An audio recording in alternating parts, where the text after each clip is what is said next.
Thank you for staying. Let's get into the news now. In our first story, traders in the Inant South municipality have taken over the main streets for business a week after ethnic clashes and imposition of curfew on the township. They say they do not feel safe at the market despite the heavy presence of security personnel. On Sunday, 2 people died from gunshot wounds, giving rise to fears of possible attacks. OT Region's Peter Senu now reports. It is day 8 of the clashes here in the Inant South municipality and almost a week of the imposition of curfew on them to restrict their movement to cause further mayhem on one another. It's Monday and it is a market day here, but traders have vacated the market, taking over the streets for their safety. They tell Joy News they do not believe or trust their stay in the market for anybody to hide anywhere and shoot among them just as it happened last week. We have been speaking to a lot more of people to gauge the understanding of how this is affecting education, businesses, and general supply of goods and services. Previously, we are at the central market, but due to the fighting, we have come to home, sell here. But why did you go to the market? Because there's police, the soldiers are in town. They are in. As you can see, they are always in their cars. We are afraid. Being there, we don't know what is going to happen. That's why we have come here. This place is a plain place. Anything, you can see it to yourself. We are just pleading with them to come to our aid. These days, even going out is difficult. How to get things for yourself becomes very difficult. So we are pleading with them to come to our aid. If not so, we are even planning to run away. It's affecting our business so much, very well. Now they are not buying their fish, and moreover too, things are not moving on.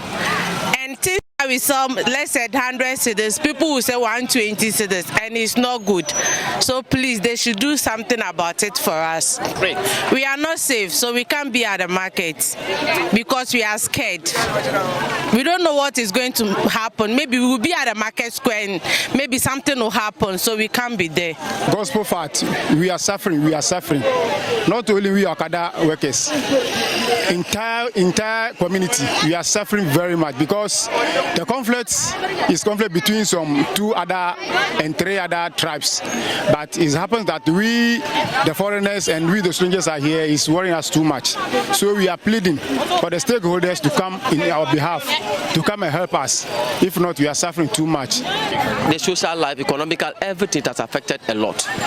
Prices of things has gone high. As I came with my wife to buy things, the prices have gone high, and a lot of people are not able to come from their villages to send their goods. And with the teachers too, the students are gone. We are seated at home. Night we are frightened. Maybe we can get some attack, even though we are not involved because we are not the tribe. Those 2 tribes. Those of us who are there, I think that we thank the government for bringing some police and military men to come and secure us. But currently, economically, things have gone high.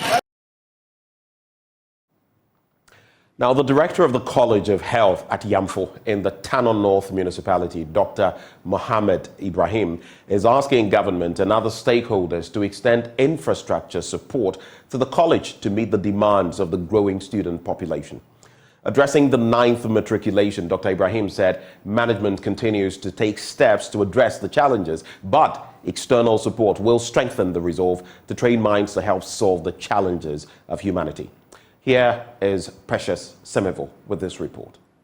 Established in 2015 with an initial student of 250, College of Health Yamfo in the Tano North municipality of the Hafo region now has a total student population of 2,931. This includes 1,052 newly admitted students for the 2023-2024 academic year.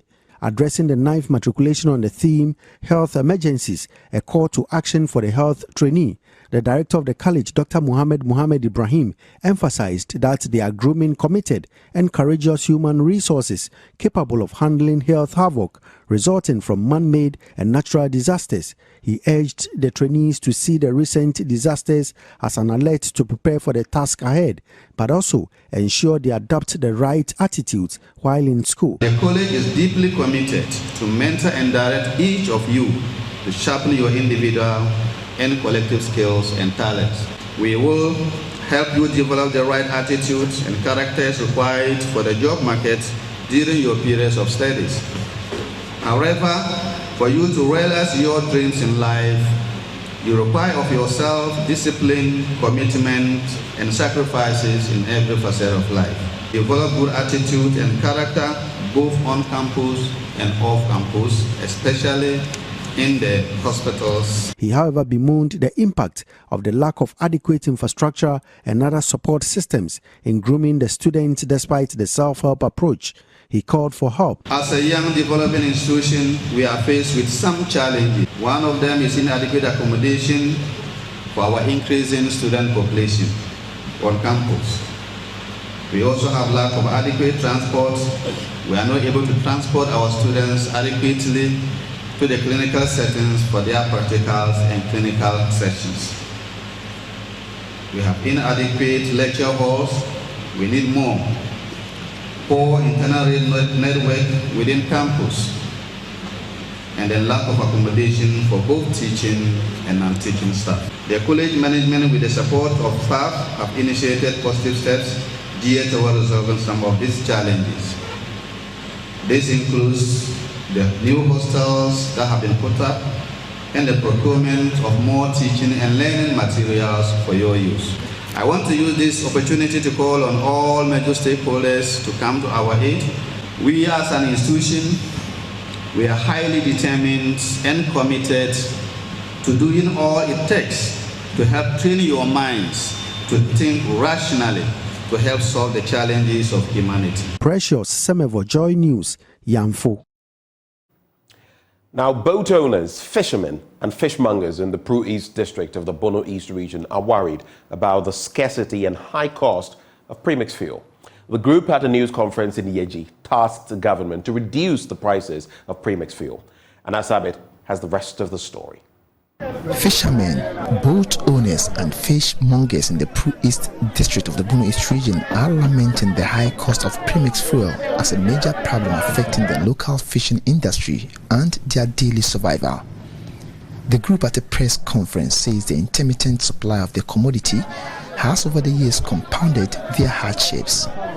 John Pelly is secretary to the Boat Owners Association. We, the boat owners and fishermen along the Volta Lake, have invited you here because our business are gone. Our daily survival is at stake. Barely 4 years ago, the association started suffering due to the intermittent supply of subsidized premix fuel. It has become so bad that sometimes we get the product to buy once every month or once in 2 months. They further noted that the recent floods of the Volta Lake, which was caused by weeks of heavy rains, means boat operators would have to spend more as they spend longer hours in their quest to convey traders from one end to another.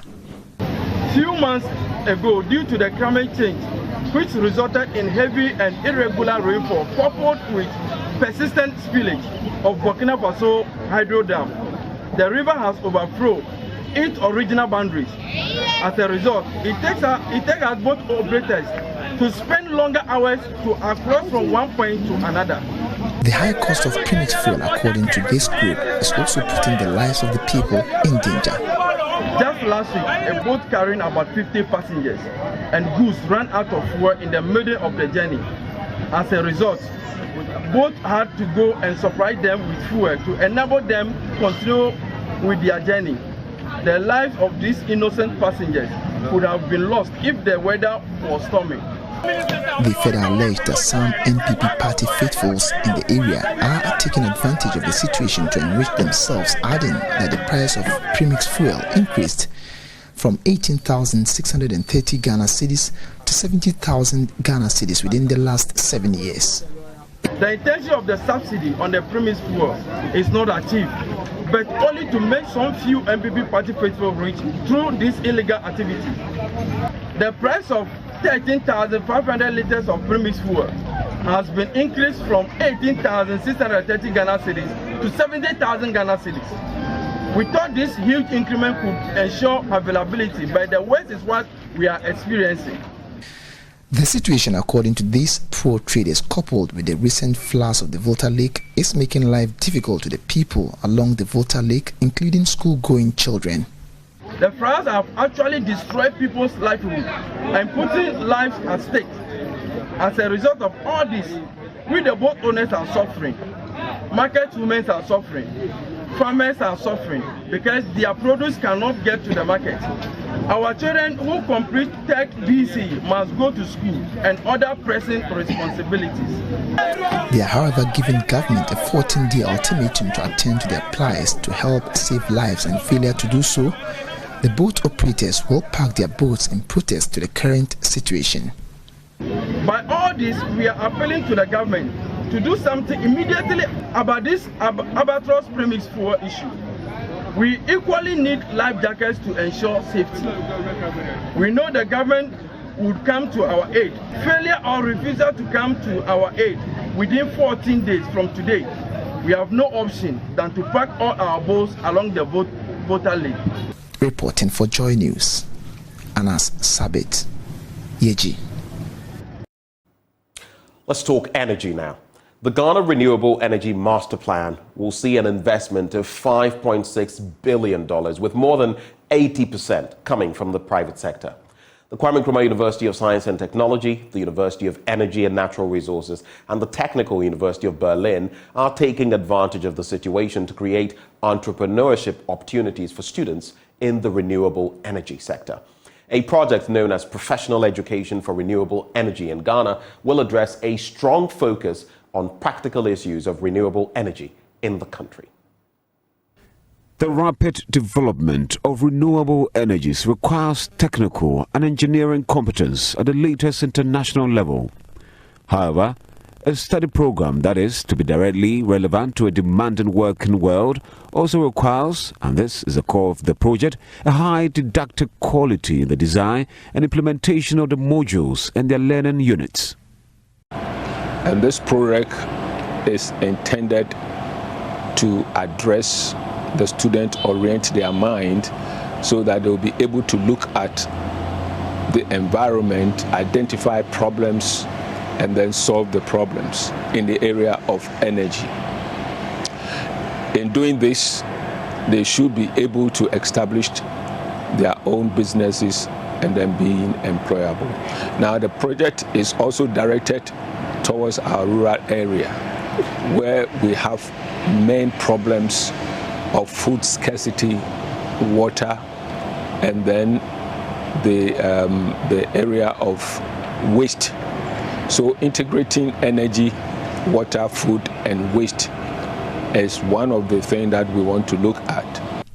This project addresses a strong focus on practical issues of renewable energy in the country and teaching and learning forms adapted to this. Very happy to at least report about the role that the Brihamo Energy Center is playing regarding this project. We are very much excited to be partnering with our colleagues from TU Berlin and UNE to work with them on this project about how we can give our students the entrepreneurial skills. I mean, in terms of how we can bring a pedagogy and also to bring some teaching style that's integrate apart from the classroom learning, also how they can learn, I mean, practically to be able to establish or set up their own businesses after they've gone through this renewable energy technology course or program that they are learning here at KNUST. So I must say, indeed, the Brihamo Energy Center, where I am the director, is very much happy and proud to be part of this project, and we are hoping that at the end of this project, we will see graduates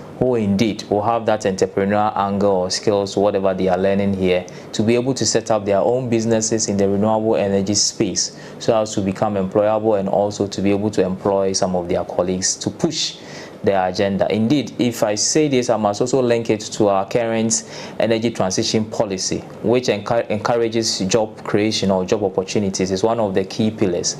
And so we see this project as one of kind of a cornerstone to achieving that angle to the energy transition policy, where we will be able to create job opportunities through the entrepreneurial skills that will be developed from our students who go through the renewable energy. Students, that's the future generation. We all know that things have to change in the world. There's climate change that needs adaptation and that needs new technologies, and that's the future of these people. They are living in the world in the next decades, and they should know about the restrictions, but the opportunities, the chances they have, the business models coming out of it, also the requirements on the administrative level. And we hope they get access to that and do the best they can. Reporting for Joy News, Kwesi Deborah. Let's talk road safety now. And a road safety advocate, the roadmaster, is on a drive to get drivers to adhere to the road safety rules. He started off on his mission with a Kenke party at Tema over the weekend, which saw stakeholders like the Ghana Police Service, the DVLA, and state authorities coming together to judge on how to stay safe on our roads. Richard Timinka, popularly called the Roadmaster, believes a cordial relationship between stakeholders will augur well for our behavior on the roads. These young professionals, as we are, put this program together to educate these our own brothers, fathers, who are drivers and riders on the road. Now, we told them that speed kills, and jumping the red light also is a bad attitude on the road. They understood that perfectly, and we told them that there's even a project by the Ghana Police Service, which is a PR project. You see it is going to be a technological-based form of arrest, where the camera will capture you, send messages to your phone, and then you pay. So when you keep paying this for a period of time, I know we all complain that things are hard. So if you keep paying this, you won't feel good about it. So this will prompt you to change your attitude on the road. These drivers, we want them to understand this project, own the project. You see, when they don't own the project, it's going to be like, we are intimidating them and then taking money from their various wallets. But in this case, they are accepting this project, that the project is going to prevent another driver from not running into their vehicle. So it is a good news for them. They accepted it. In our next story, the 6th Volta Trade and Investment Fair has been opened with more than 200 indigenous and foreign companies expected to exhibit their products. Here's Fred Kwame Asari's report from the grounds. The 6th Volta Trade and Investment Fair aimed to build a stronger, more sustainable and prosperous local economy in the Volta region. It would help small-scale industries in the region to market their product and network. Fred Avonu is the Chief Operations Officer of the Volta Trade and Investment Fair. Well, the main objective is to expose the potential of the region to the world. Because whilst we do this, whatever we put out goes virtually as well. So it's not just to people in Ghana, but to the entire world, to know the potential, the investment potential of the region, to know that there's so much that can be done here in terms of business, and also to create opportunity for businesses to come together, try to showcase what they have and make some money before Christmas. And particularly in this time of the year, this is very, very important. And we are glad that they've turned out in their numbers. The most unique fact is the fact that we're going to get participation from other countries. Okay, so we are getting people who are come to take part in this fair from Nigeria, from Kenya, from Namibia, and Togo, Benin, and that is unique. It means we are opening ourselves up to the entire continent, and that is beautiful. Our cameras caught some exhibitors who have arrived at the fairgrounds and arranging their products in the best form possible. Their products range from clothing, beverages and artifacts to agri-inputs, among others.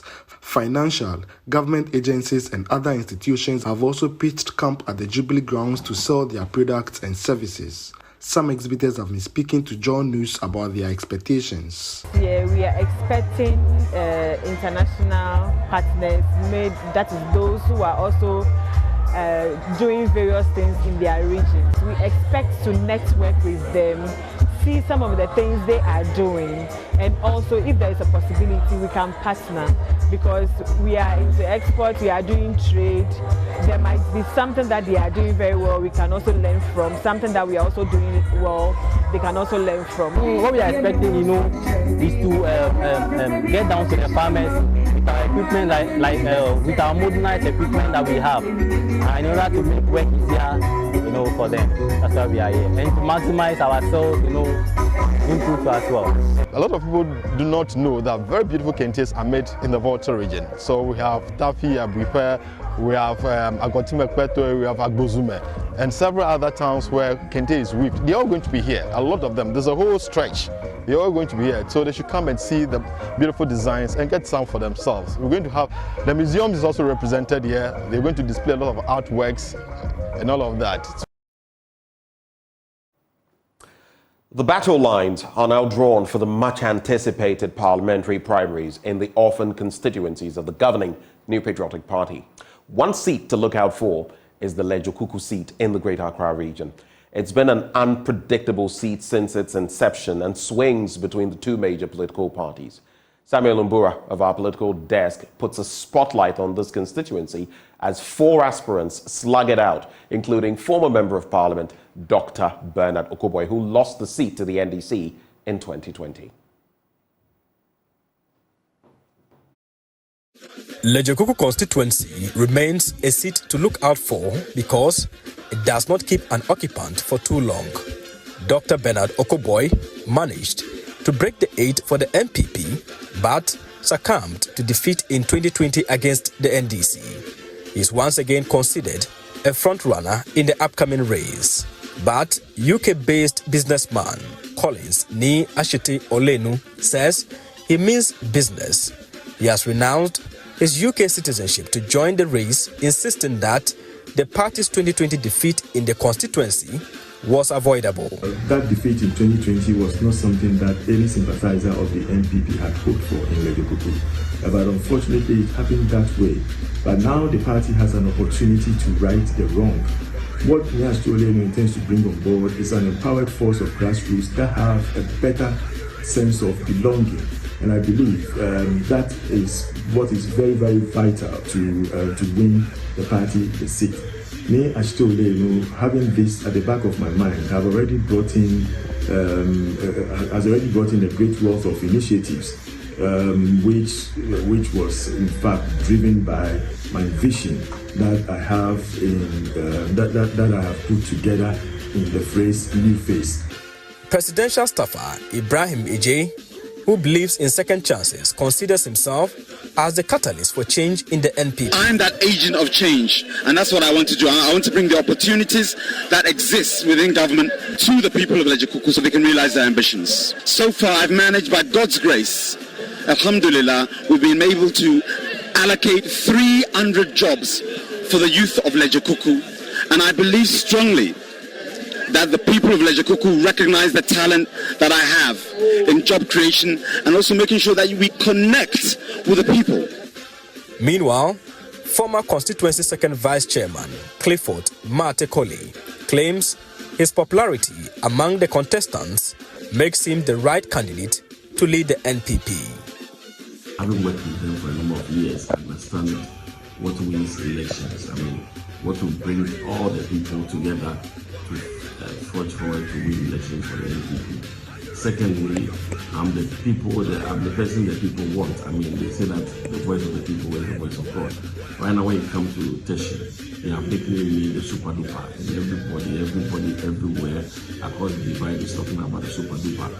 So when it comes to popularity, I'm ahead of the people. Others have argued that if not for the primaries, we should all just go for these elections, and then including all the NDC candidates and all the independent candidates, Swadupa will still take the seats. So first, the party person, the grassroots man. Second, the popularity. The question remains, who will lead the NPP in the 2024 general election in one of Ghana's most populated constituencies? Delegates and time have all the answers. From Lejokuku constituency here in Accra, Samuel Mbura, Joy News. That's the political note on which we cap off the news. But up next, we serve you the news review with you know whom, former president of the Ghana Journalists Association, who'll be joining me for the review. We'll be right back.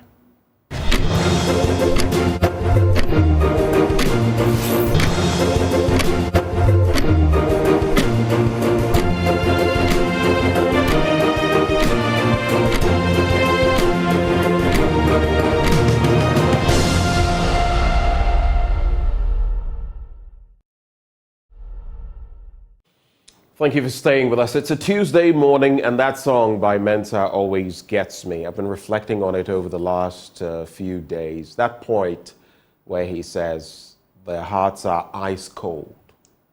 They don't care about you. I mentioned yesterday how those three things, they have eyes, but they don't see. They have hearts, but they don't feel. Minds, but they don't think. It actually reminds me, it takes me, and I'm sure my guests will remember the song, all the way to 1995. Michael Jackson, one of my favorite tracks of his. They Don't Care About Us. Yeah, it's a beautiful track. I think it was shot somewhere in Brazil. Anyway, here we kickstart. Sometimes my heart bleeds for Ghana, but one day at a time. That's how we can do it. We don't give up.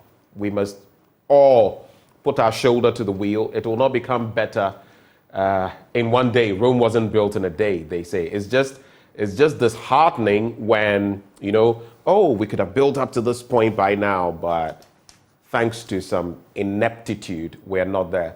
I was just looking at a post from Daryl Bosu of Arusha, Ghana, and what he's saying about, yes, COP28, and our lands minister is going to be there talking, you know, waxing lyrical, as we usually do, about forest protection and all of that. Yet we're giving mining permits for our forest reserves. Interesting scenario. But anyway, thank you. Welcome on the News Review Bout. The segment is always brought to you by Endpoint Homeopathic Clinic. They're offering free prostate screening if you're a man, free female fertility screening, and here's where you can locate them. Right here in Accra. Go to Spintex. They are opposite the Shell signboard. If you're in Kumasi, go to Kronom Abwehia behind the Angel Educational Complex. That's where you'll find them. If you're in Tadi, Takrady, Anaji State is where you will find them. If you come back to the Greater Accra region and you find yourself in Tema, they are located in Community 22. Then there's Techiman Hanswa and Esiama and Zima. I prefer that you give them a call. And these are the numbers on which you can reach them. 0244 867 068 or 0274 234 321. Endpoint Homeopathic Clinic, the end to chronic disease. My name is Benjamin Akakpo, and this morning I am hosting Afe Omoni. He is former president of the Ghana Journalists Association. Good morning. Good morning, Ben. More and more, I've been reading a lot about Israel, Palestine, and everything in between. Yesterday, I was reading some reports, and the Israeli women especially were distressed, very upset that supposedly, you know, when the kibbutzes were attacked, they say some women were ravaged, raped, and all of that, and that the international women's community has not been forcefully talking about that. They talk of women being dragged in the streets, others being raped so hard that their pelvic bones were broken. But at the same time, you look at the Palestinian end, and you look at the sort of carnage. You look at the children, the women. You look at the death toll. I always say that when you've seen some of these things before, your viewpoint on them is very different because you've been in the middle of carnage before. And it's so distressing every day when I have to read, because now some of the Israeli hostages are coming back now sharing their stories. Some say they were raped by Hamas. But on the other end, the death toll in Palestine is just heartbreaking. So for me, I've just been praying that, look, some, I know maybe it's hoping against hope with the knowledge I have of intractable conflicts, the international space, and how long this conflict has spanned. But it truly breaks my heart when I read stories from both ends. There's no this side or that side. It is the human side. And we're destroying one another. Hamas has left its people in the lurch. Israel too is doing its thing, and I don't know when it's going to end. At least we have that momentary ceasefire. Yeah. Would that it's lasted much longer, because I just can't take it has anymore. been extended for 2 more days, and pressure has been mounting on Israel Netanyahu to secure the release of Israeli nationals in the region of 200. And there are even calls for his removal as prime minister. As for the calls, they started from within because his own people felt it was a failure. Yes. Now the company that even comes through with the Iron Dome has come through with an iron beam, which is much more efficient because it doesn't even need to use a projectile, a rocket, to counter another rocket. It uses laser technology and it's much faster. But that's not the point. The point is they feel they were let down. And so when all of this is over, he's only being retained because you can't have a leadership vacuum and now say we're going to the Knesset, which is their parliament, to now get someone else. You get it. So you stay through, but when this is said and done, Netanyahu, with the writing on the wall, will be gone. And maybe this time finally, because this is what? Is it third or fourth time? Benjamin Netanyahu has been there like in and out for donkey years. And before the Hamas's attack, it was unthinkable that they could pierce the invincible military structure of the Israelis. The Israelis took certain things for granted. I hear even the artificial intelligence failed them. Yeah. So many things failed them, and they are still holding Netanyahu to account for that monumental failure. And I feel rightly so. Rightly so. If God forbid, some insurgents infiltrated our country and certain things happened, yes, we would hold the security establishment and Mr. President responsible. I mean, he is the commander-in-chief of the armed forces. He is there to protect everybody. He controls the armed forces for a reason. Sure. So and the ferocity of the attacks against Hamas and innocent citizens, and the obstinate determination. The attacks may not be targeted at civilians, but in the end, the civilian casualties, it's a pile. And we're talking human beings. And Netanyahu also wants to prove a point that after all, he can be trusted to secure Israel in the face of danger from Hamas. So the point is that the murderous madness in that region must stop.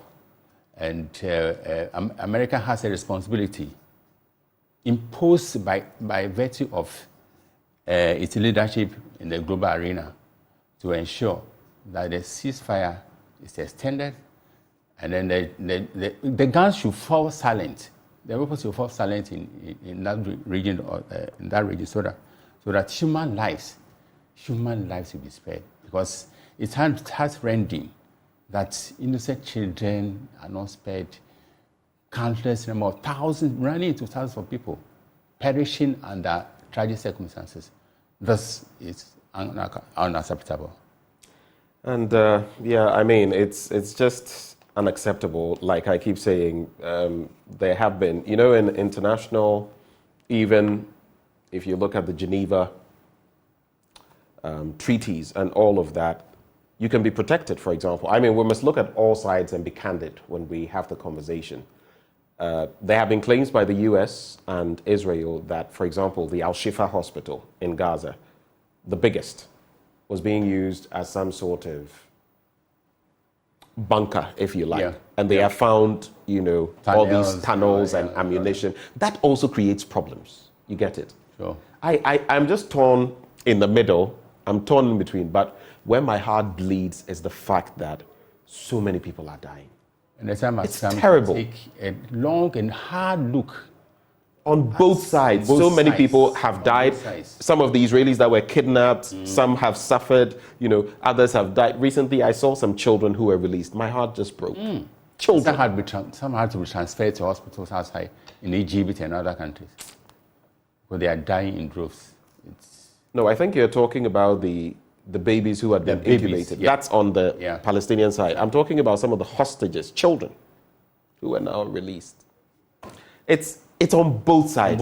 It's a mess. It's a real mess. This is a scar on the conscience of everybody. Yeah. Everybody. Because on the Israeli end, there are so many casualties and there's so much pain. On the Palestinian end, so many casualties, so much pain. When will it end? That's the question.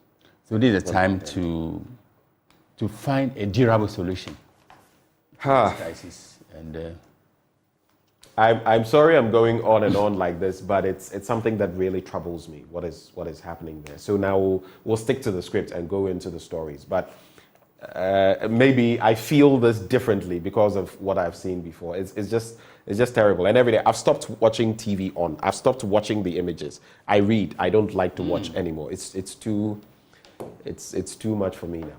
Anyway, so let's get into the newspapers.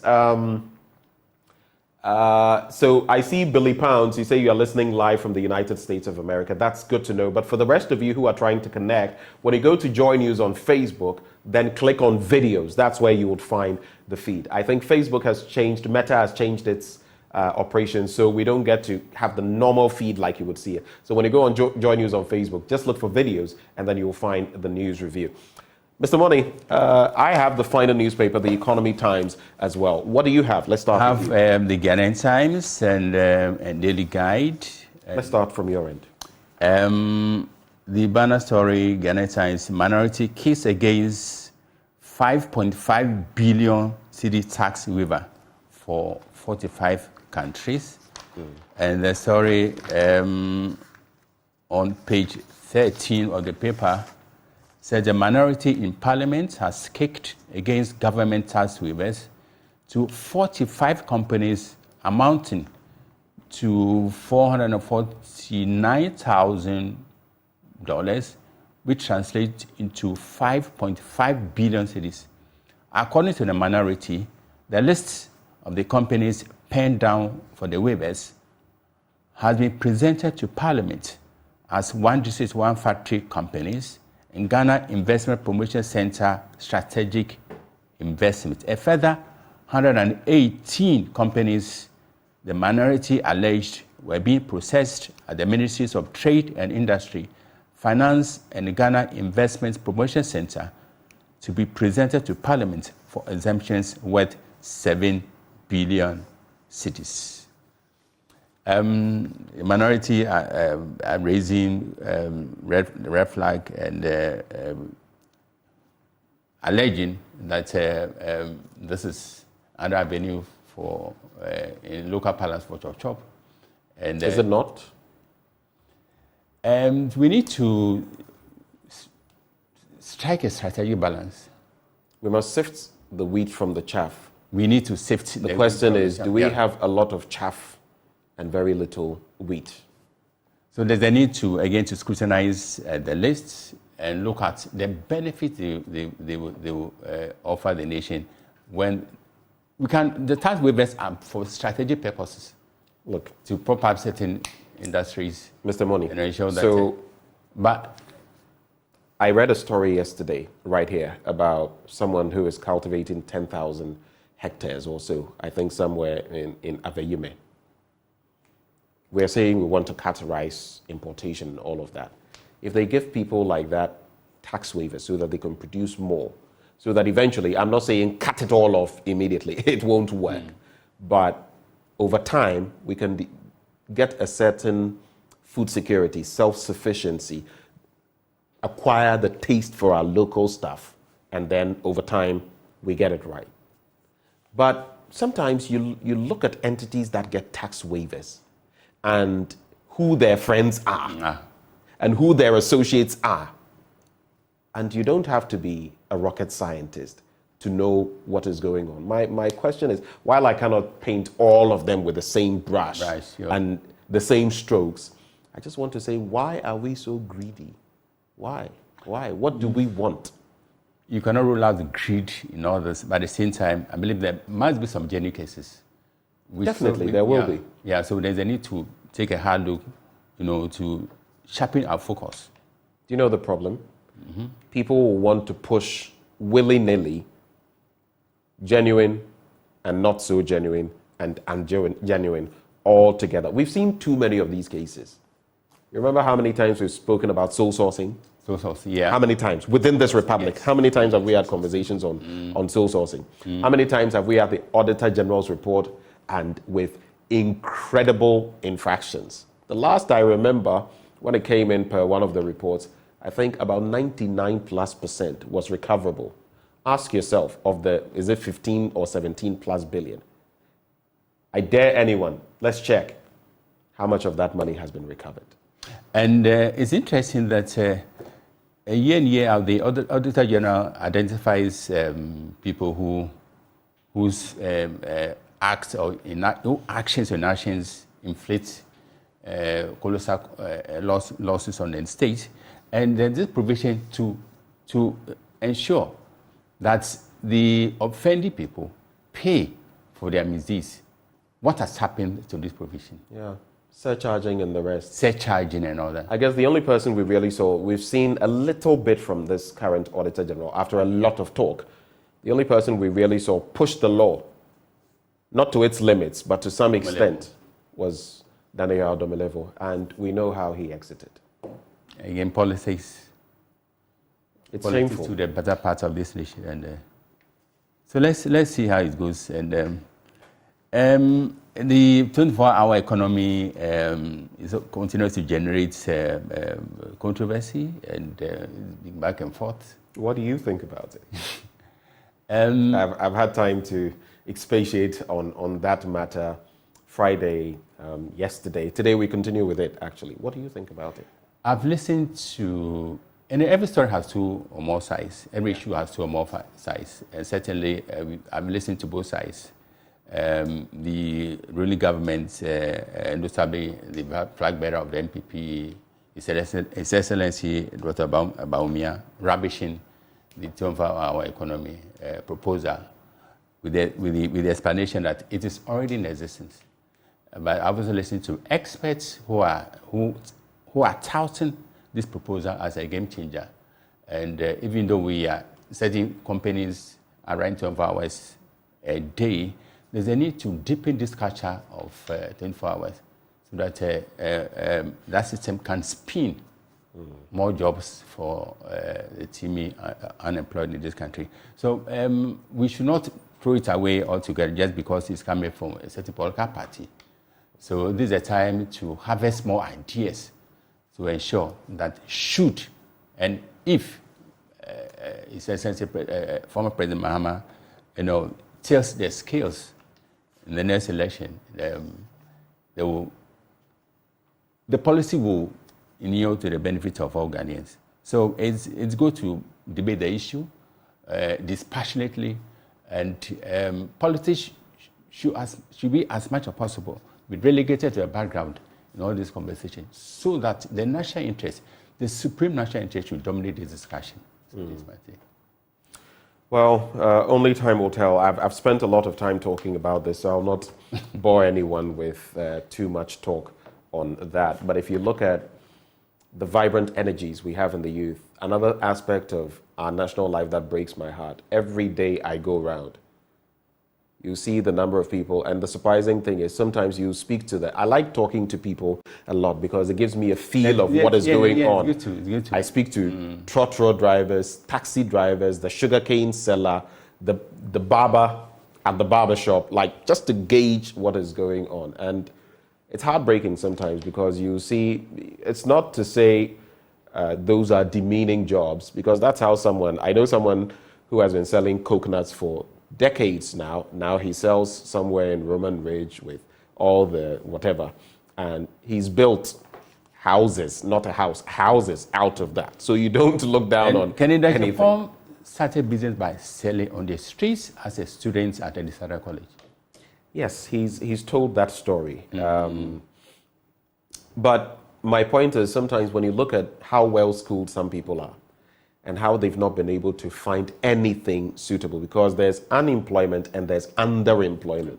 Underemployment implying that you studied accounting, for example, but you're doing something There's completely a mismatch between your unrelated. And there's too much of that. And job availability. In the system. And you ask yourself, for a country that wants to develop, well, we have the vibrant energies. The projections are that after 2050, our youth population is going to balloon even further. With all those vibrant energies, what if you have energy and you don't put it to use? You know the saying, an idle hand is the devil's workshop. Sure. So where do they channel their energy? That's something to think about. So for me, if more jobs, definitely, if you have a 3-shift system, someone somewhere is going to get a job. Sure. Definitely. Sure. But the devil is in the implementation. Just like free SHS. The devil is in the implementation. But is it a good idea? Absolutely, I think so. I think it's a good idea, but not a perfect idea so far. No. So there's a need to look at all sides. In fact, it's not been perfect anyway. It's not been perfect in Singapore. They have streamlined systems, but nowhere can you say it's perfect. Not in Seoul, not in Singapore, not in Tokyo, not in Sydney, not in London, nowhere. But can it be done? Can it add? So if you look at some of the numbers in terms of, I think Sydney, how many years ago, it added in 1 year about 234,000 jobs. In some places, it's adding billions of pounds. So is it viable? We're going to the IMF for money. Is it viable? That's the question on the table. But today, later on, I know he's your friend. Austin Gamey will be joining me for a conversation on that. Yeah. So, yeah. Okay, so let me quickly do these papers and then we shall make tracks. The final newspaper, Access Bank Ghana records strong financial growth in third quarter of 2023. Court quashes OSP's report implicating Colonel Damwa Eduche in La Bianca case. We forget very soon, right? Do you remember that case? Well, 5-year plan for food self-reliant. Okay, so the final newspaper, sometimes you guys make me, and other papers, 5-year plan. By the way, it shouldn't be 5 years. The GJ, former president, is here. It'll be so. Grammatical noise. Grammatical noise. And plan for food what is self-reliant? Self-reliance. Achievable. Dr. Champong rallies public support for initiative. I cringe sometimes when I read stories. Sometimes I edit stories while reading them. It's sad, but what are we putting out there for the young ones who don't know any better? Ghana's education among the best in Africa. That's according to Dr. Violet Makuku. When I see these things, I always have but it's okay. I'll read that story. Osman Musa wins most respected construction CEO award. When I talk about education, even at the university level, when you go to some of our universities, in fact, even let's talk about the pedagogy. Let's move away from that. It's what they produce. So they go to different outfits, right? To intern and the rest. Senior, I'm sure you're fully aware. Our university students, not to talk of SHS. I rest my case. But because of Ghana threatened to sack. They do that every year. Non-performing students, and they do that every year. But sometimes I get afraid when you speak to some of these ones that are coming out of university. I get afraid because when some of us came out of university, graduated, if you assess, of course, Benjamin today was not Benjamin how many years ago when I left, but the thinking, the capacity. But at the same time, you also meet some of them. I remember there was a conversation we had after the MPP presidential primary. And there was this lady who spoke, and then another gentleman. You can tell they are deep thinkers, but how many of those do we have? Yeah. There seems to be a paucity of that quality, even with our pedagogy. So it is rote learning. But Dr. Makuku, the harmonization of African higher education Quality Assurance and Accreditation Initiative Project Officer at the Association of African Universities, Dr. Violet Makuku, has announced that Ghana stands tall when it comes to educational development in Africa. This year attributed to the giant strides the nation keeps making in the areas of science, technology, engineering and mathematics, as well as technical and vocational education and training education. And then I ask myself, okay, so STEM, the education minister has taken that as a project. I give him thumbs up for that. He has this engineering, I think he's sponsoring a number of engineering students. Thumbs up for that. The TVET thing, the boss, CTVET, doing a fantastic job. But in the end, what are the results? I read this quote the other day in the Daily Graphic. It's not about the idea. It's about the results it yields. So if I always say, if I come and sit here and I don't deliver, over time, what will happen? Someone will take over. It's as simple as that. It's a natural order. If you don't deliver, sure. This is a huge platform. You can't come here and not deliver. So why do we accept that from other areas of national life? That's the question. But let me quickly do this one and then let you wrap up with the next paper. Court quashes OSP's report implicating Colonel Damwa Eduche in La Bianca case. And an Accra High Court has quashed adverse findings in the report of the Office of the Special Prosecutor that accused two former Ghana Revenue Authority commissioners of wrongdoing on August 3, 2022 in the famous La Bianca case. Colonel Kwejo Damwa, a former commissioner of the GRA Customs Division, and Joseph Eduche, a former deputy commissioner of the GRA Customs Division, were allegedly accused of using their positions to grant favorable tax treatment to La Bianca Company, a frozen food firm owned by Jacqueline Bua Asoma Hene, a Council of State member. The two commissioners last year dragged the OSP to court, contending that the OSP's report had caused damage to their reputation and same had no merit. The court concluded that the OSP is not a court of competent jurisdiction or a commission of inquiry to make adverse findings. This whole OSP, powers he has, powers he doesn't have, and it's quite a hodgepodge for me, but let's leave the story there. I don't know whether the office is really serving its purpose. I see Kisi, and don't get me wrong, Kisi Ejabeng, I see him doing, he's my former lecturer in criminal law. I see him doing fantastic work, actually. I actually didn't expect him to do this much. I just felt that maybe the system would. Obstacles are formidable. Not just logistical, not just human resource, but other obstacles. So sometimes I ask myself, is the office even worth it? I think the answer is yes. The answer is yes.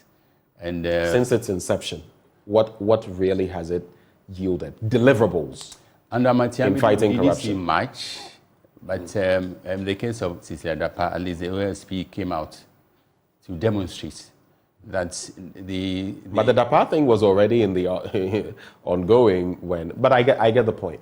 Yeah, but he mustered some courage to take on a minister of state and something which we must give him his flowers for that. Yeah, because it looked like an oddity because ministers of state were shielded by officialdom. But for the first time in the history of this country, we see the bravery, the audacity of the ASP taking on the Minister of State and against all odds, against certain roadblocks, political roadblocks, even from the presidency. And so as I said, we need to give the thumbs up for that audacity. Shall we? We have just about a minute and a half. Oh, okay. Ghanaian Times also has a front page story quoting the Agric Minister saying that Ghana will be self-sufficient in food production in the next 5 years. It is unthinkable. It's an indictment on our sense of responsibility for failing as a nation to produce in adequate quantity the food we consume, to the extent that we have to import all kinds of unnecessary items, which also exert more pressure on the struggling currency. So we need to match his promise against his action to ensure that really we are full self-sufficient even before the next 5 years, because we have no excuse. We have the land in abundance. Do you know what is interesting? While we contemplate all of these things, we don't even know when the next, and yes, we overflogged COVID-19 and the Russo-Ukrainian war. We overflogged them. We pretended they had turned our world upside down. Yeah. We made them our fall guys. Yeah. That's the term, fall guys. We passed the buck on them. But even as we do all of this and plan and everything, we don't even know when the next fall armyworm threat could come, when the next global pandemic could hit, when something could happen that could lead to food scarcity. God forbid that happening. Where would we be? There's a need, this reinforces the need for us to also have, at every point in time, have more than enough, both for local consumption and for exports. I will wrap with Economy Times. ISA raises concern on high food import reliance amidst suspension of new food import restrictive LI.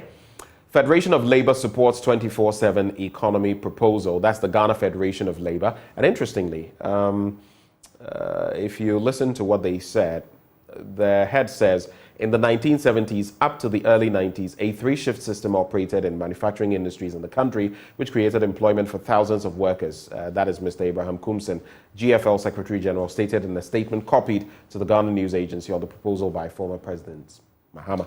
And then MTN hikes prices on all products and services from this week, and that has to do with, there have been some, they are being compelled, basically, for market competitiveness to hike their prices, but at what cost? They just pass on the cost to ordinary users. Now it's becoming, we're up to our eyebrows how much you are spending on bundles. What I would have used maybe in 2 weeks, now you would use in about 3 days. And the percentage increase and the timing are both devastating.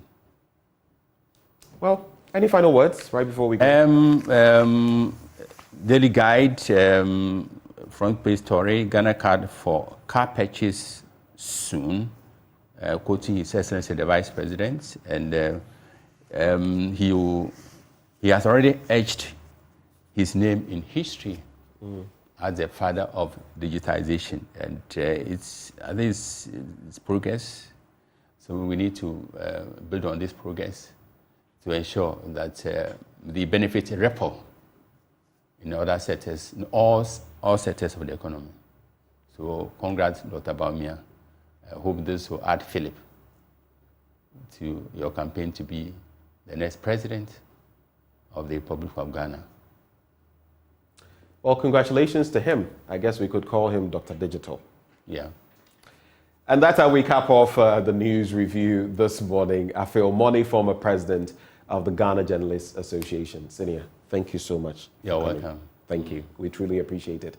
And this segment always brought to you by Endpoint Homeopathic Clinic. They are offering free prostate screening if you're a man, free fertility screening if you're a woman. Just reach out to them at any of their branches. Here in Accra at Spintex opposite the Shell signboard, Kumasi, Kronom Abuehia behind the Angel Educational Complex, the Stakrade Anaji Estate, Tema Community 22, Tichiman Hanswa and Siama and Zima. Their call lines 0244 867 068 or 0274 234 321. Endpoint Homeopathic Clinic. The end to chronic disease. And it brings us to the end of the news review. But up next, we serve you sports. There's been a lot of action. You don't want to miss that. Up next.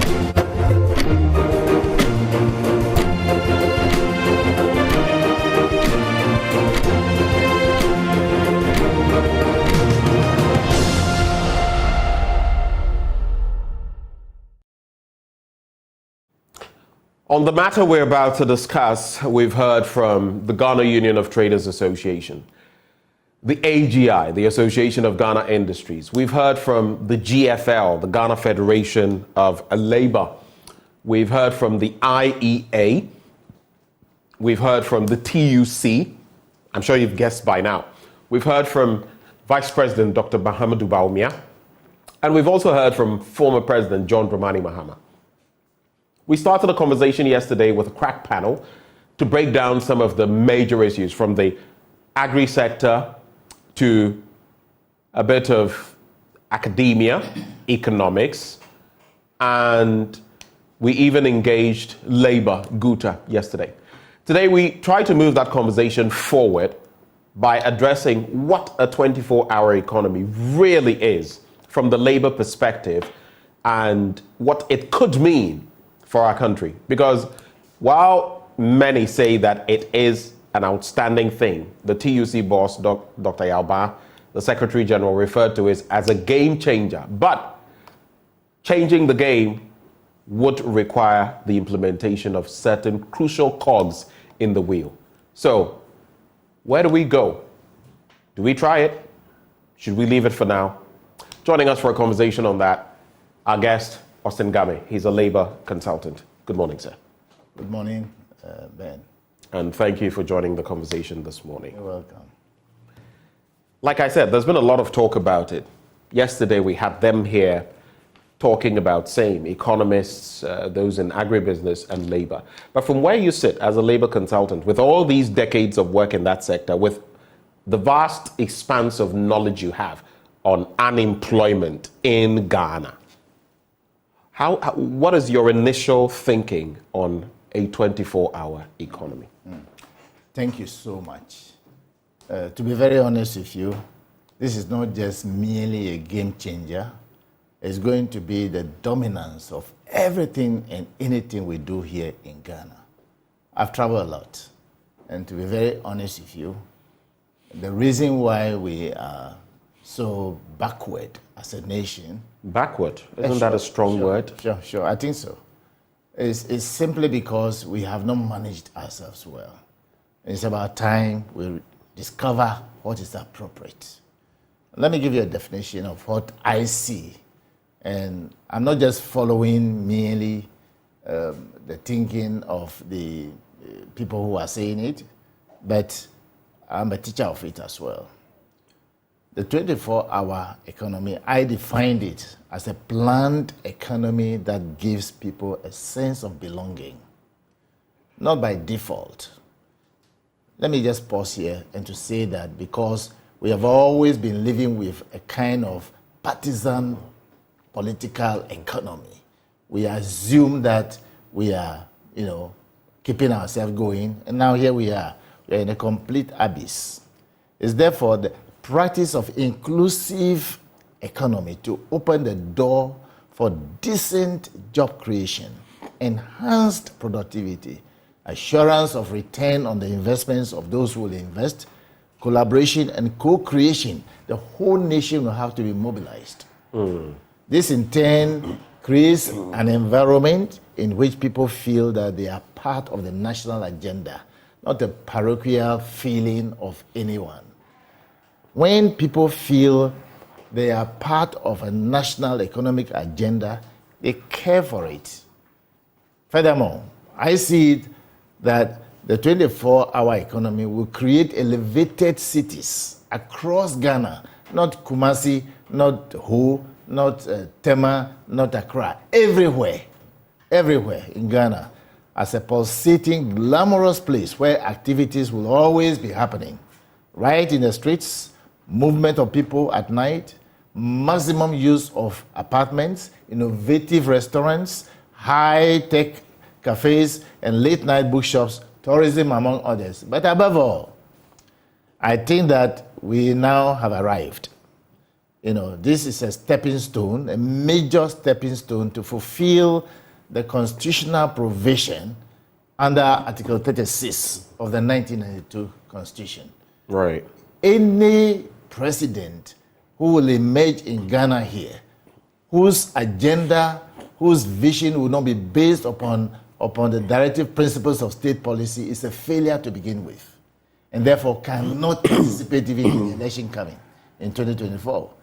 If you participate, you will get a very low something, and you'll be surprised. And I think that after this conversation, this is the beginning of the election of 2024. And anyone whose vision is not going to propel the nation into real stardom, forget it. I think now you're veering into the work that maybe the NDPC would be doing, the National Development Planning Commission. But you cited, Article 36 of our Constitution. It's in terms of economic objectives. It says the state shall take all necessary action to ensure that the national economy is managed in such a manner as to maximize the rate of economic development and to secure the maximum welfare, freedom, and happiness of every person in Ghana, and to provide adequate means of livelihood and suitable employment and public assistance to the needy. I get your point, but you also talk about innovative this and innovative that. You do realize that in terms of a 24-hour economy, we're not even toddling yet. We are babies with practically no teeth. And that while we may, as the Vice President himself says, have some aspects of our economy like health, though it is weak at night and more active during the day, some transportation, a very thin sliver, semblance of it, it would take quite a lot to innovate the way you are talking of. And yesterday, having this conversation with the other stalwarts from academia and those on the ground, you would also realize that, for example, we're in an IMF program. Whichever administration takes over in 2024, we have an extra 2 years within an IMF program. While and it has been mentioned that even the MPP could take this idea and run with it, however people will perceive it. But whichever administration wants to go ahead with this will have to do so within the context of an IMF program. How do you see that working out? It's not, I would say it's simple, but it's not simpler. The Vice President, I hope that those who are listening and advise him will guide him not to go overboard again. But that said, he said it appears it's not possible. He said it's a bad idea. And therefore, he has played himself. He has to now come into the mainstream again. But this is the idea of the former president. I'm not going to speak for, I haven't seen him for about 7 years now. But I teach this. And let me tell you this. We have a very terrible unemployment situation on our hand. Over 13% at the moment. More than that. The statistics can talk about 13, 14, 15%, but it's more than that. We all know that a lot of people come out from the educational institution and are looking for jobs. I work for a number of companies. I work for some of the trade unions. I can tell you on authority that there is a huge gap of unemployment. It's more than that people have been talking about. This is a horrible thing. Now, I don't see anything IMF, anything whatsoever that will be a hindrance to the move of this 24-hour. If even it was not prescribed, I was going to raise it anyway and challenge the media to ensure that we do not veer into unnecessary, unhealthy things like doomsaw and this, and these are past things. You were going to propose this 24-hour economy? It's going to be nothing but the economy of Ghana, 24 hours. We can't sleep. We can't sleep and expect that we'll be a first world ever in this world. We can make it. And I strongly believe that if the former president is very serious, and I believe he is serious, and he would lay out, as I've seen few of the snipers from him, but based upon Article 36, and it's not going to be just a figure of speech. The reality is that the leadership must be high-quality leader and be ready to listen to we, the people. They are our servants. Every president is a servant of the people of this country. You have no business imposing your personal vision upon us. It might be based upon nothing but Article 36 of the 1992 Constitution. Period. But is this not one of them? An imposition of a personal vision. He says 24-hour economy. Though I concede that what many people don't know, Hassan Ayariga, the APC, proposed this in 2020 in its manifesto. Mm-hmm. The NDC also proposed it in its manifesto. But even before that, the 40-year development plan had it, and we threw it away. So this has actually been percolating for a long time. It's not even new. It's not something that is now coming up. Yeah. Ben, I have about 100 slides teaching note on this. And it's workable, and it will work. It's for the media to ensure that nobody veer the nation off track. We are not going to talk about doing so again. It's gone. It's buried. We are not going to talk about anything other than the economy of Ghana, based upon 24 hours. That is what the Constitution prescribes us to do. That is what the labor law prescribes us to do. We must ensure that we work. We are an unproductive nation, and we must be productive. To be productive, the harbor must open 24 hours. And it's not going to, people will have to clear their things 24 hours. People, manufacturing, it has to be an induced economy. An induced economy. When you say induced, what do you mean? Because you can't force the economy as well to propel beyond its strength. So what exactly do you mean? The economy has to be planned and executed by people without pride, without partisan consideration. The whole nation is one constituency for the president. And therefore, the president must make maximum use of the human resource material that is available at his disposal. Now, if we plan the economy well, what it is that people will be working, the 24 hours we are talking about will not be a figure of speech. It will be something real. People will have to do 2 jobs, 3 jobs, wherever I've studied. I did my industrial relations program in Geneva and other countries, and in Japan. They do 3, people do 2 jobs, people do 3 jobs, people do contract, people do part-time, people do temporary work. Our labor law is awash with job creation. On paper? It could have been made manifest if the people who have the intelligence want to really make it work. It appears that we talk about things in this country and we don't do. Let me give you one example. Under Section 6 of the Labour Act, and I know it will be copied tomorrow morning, but under Section 6 of the Labour Act, we can create not less than 1,200 jobs on a 3-shift system. I was the chairman of the committee that wrote that. Under Section 6 of the Labour Act, we can create no less than 1,200 jobs. Less than 1,200 jobs upon the assumption of any intelligent, meaningful president of this country. Can you give us an idea what Section 6 of the Labour Act says? Section 6 of the Labour Act, I don't need to even look at it to tell you what it is.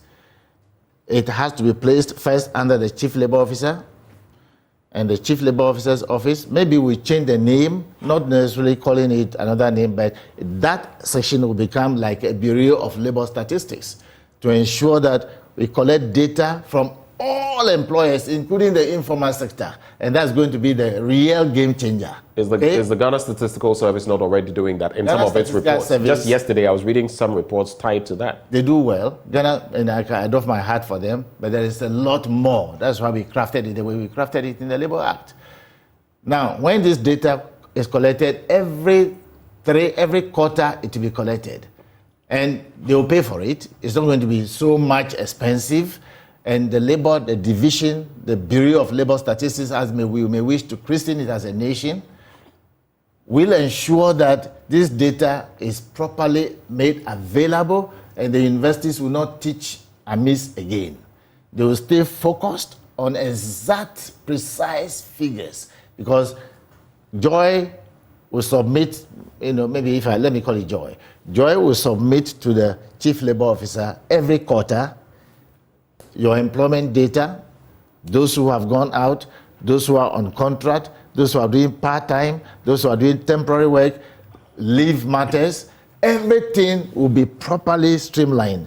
So when people are are churning out figures in the system, it will be real figures, not just presumed kind of things. Not conjecturing. And I see where you're going, because like in the US, where they are able to say, look, and this quarter, we have a deficit of this in labor. Precisely. And you know specifically that maybe we have fewer accountants at post, we have fewer people who are in the restaurant business and all of that. That's what you're thinking. I did my labor statistics with the Bureau of Labor Statistics in the US, in Washington. And that's precisely the basis on which we crafted Section 6 of the Labor Act. And there are several, that's why there is temporary job there. If you work for 1 hour, by ILO definition, you are in gainful employment. What it is that we are not doing the right thing because everybody go to sleep. We sleep about 16 hours in this country. We work for 8 hours.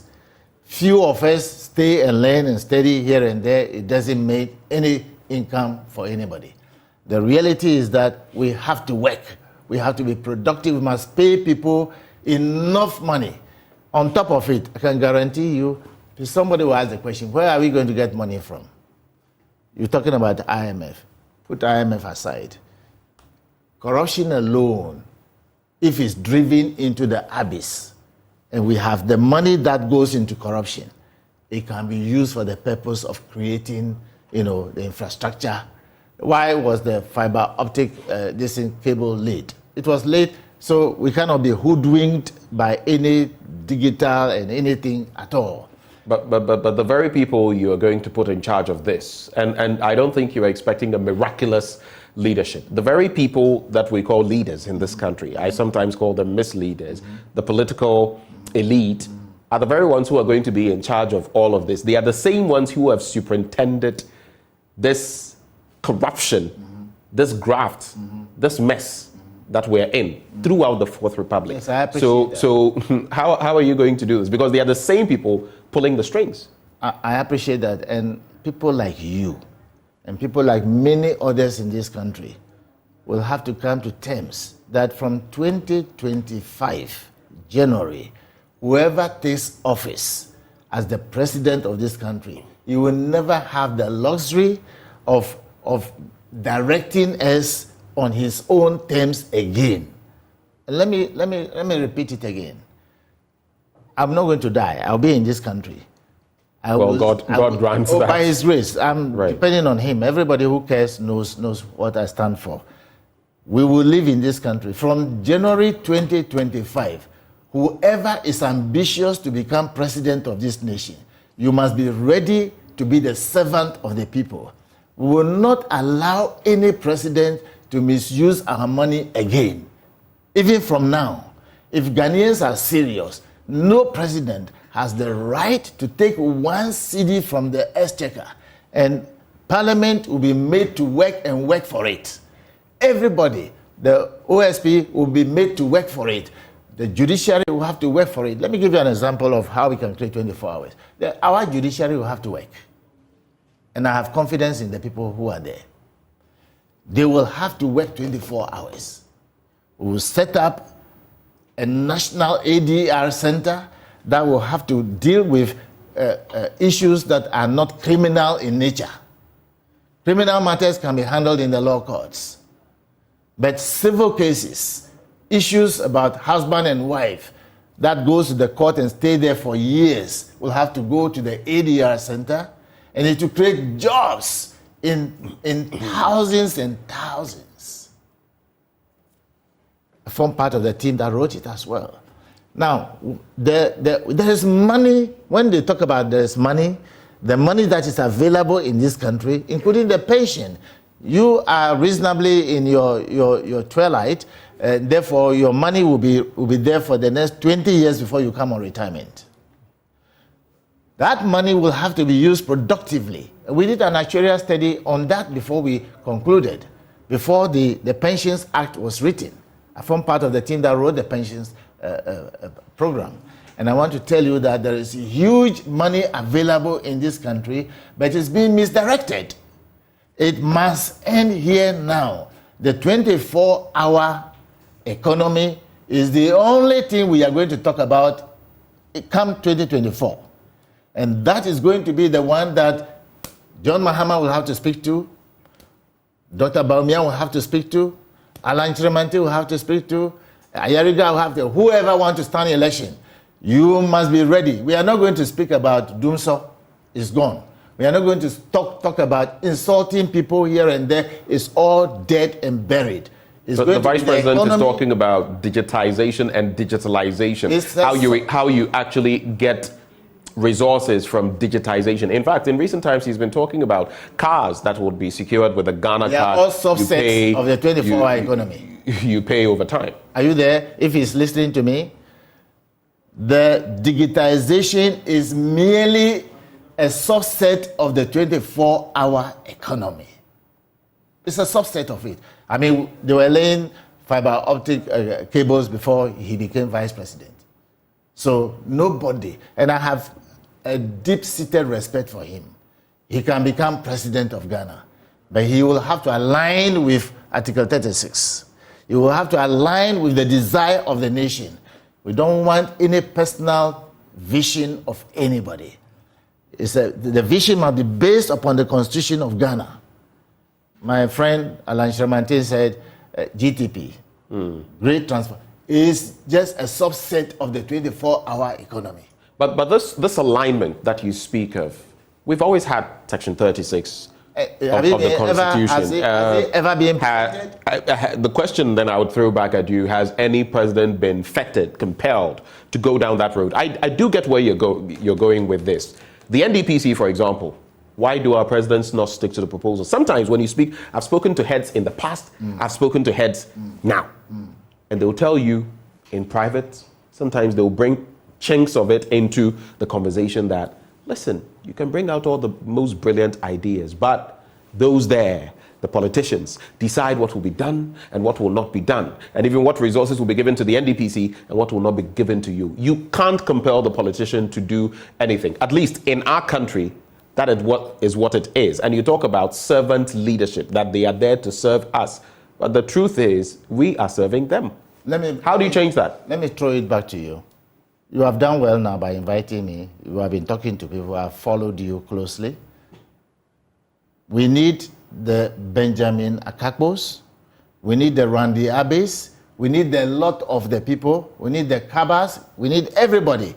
We need the Kwame Sefakai and so forth. Everybody must humble himself and be ready to take the fight to them. And the fight, I mean, is intelligence. I'm not talking about brawn things. I'm talking about intelligence. From today, going forward, nobody should be given a chance to misbehave towards the citizenry of Ghana. Nobody. No president. My friend, the great Nana-Addo is the president of this country. The next 1 year that is left for him in office, he will have to conform to the things we are talking about. But sufficing to say that come the year 2024, you, the media, you must lead the crusade, and I'll be part of it. We must ensure that nobody drives us into the abyss of insult in this kind of campaign again. Bring them back to the 24 hours economy. Look, it's not, forget about even the fact that John Mahama said it in the first place.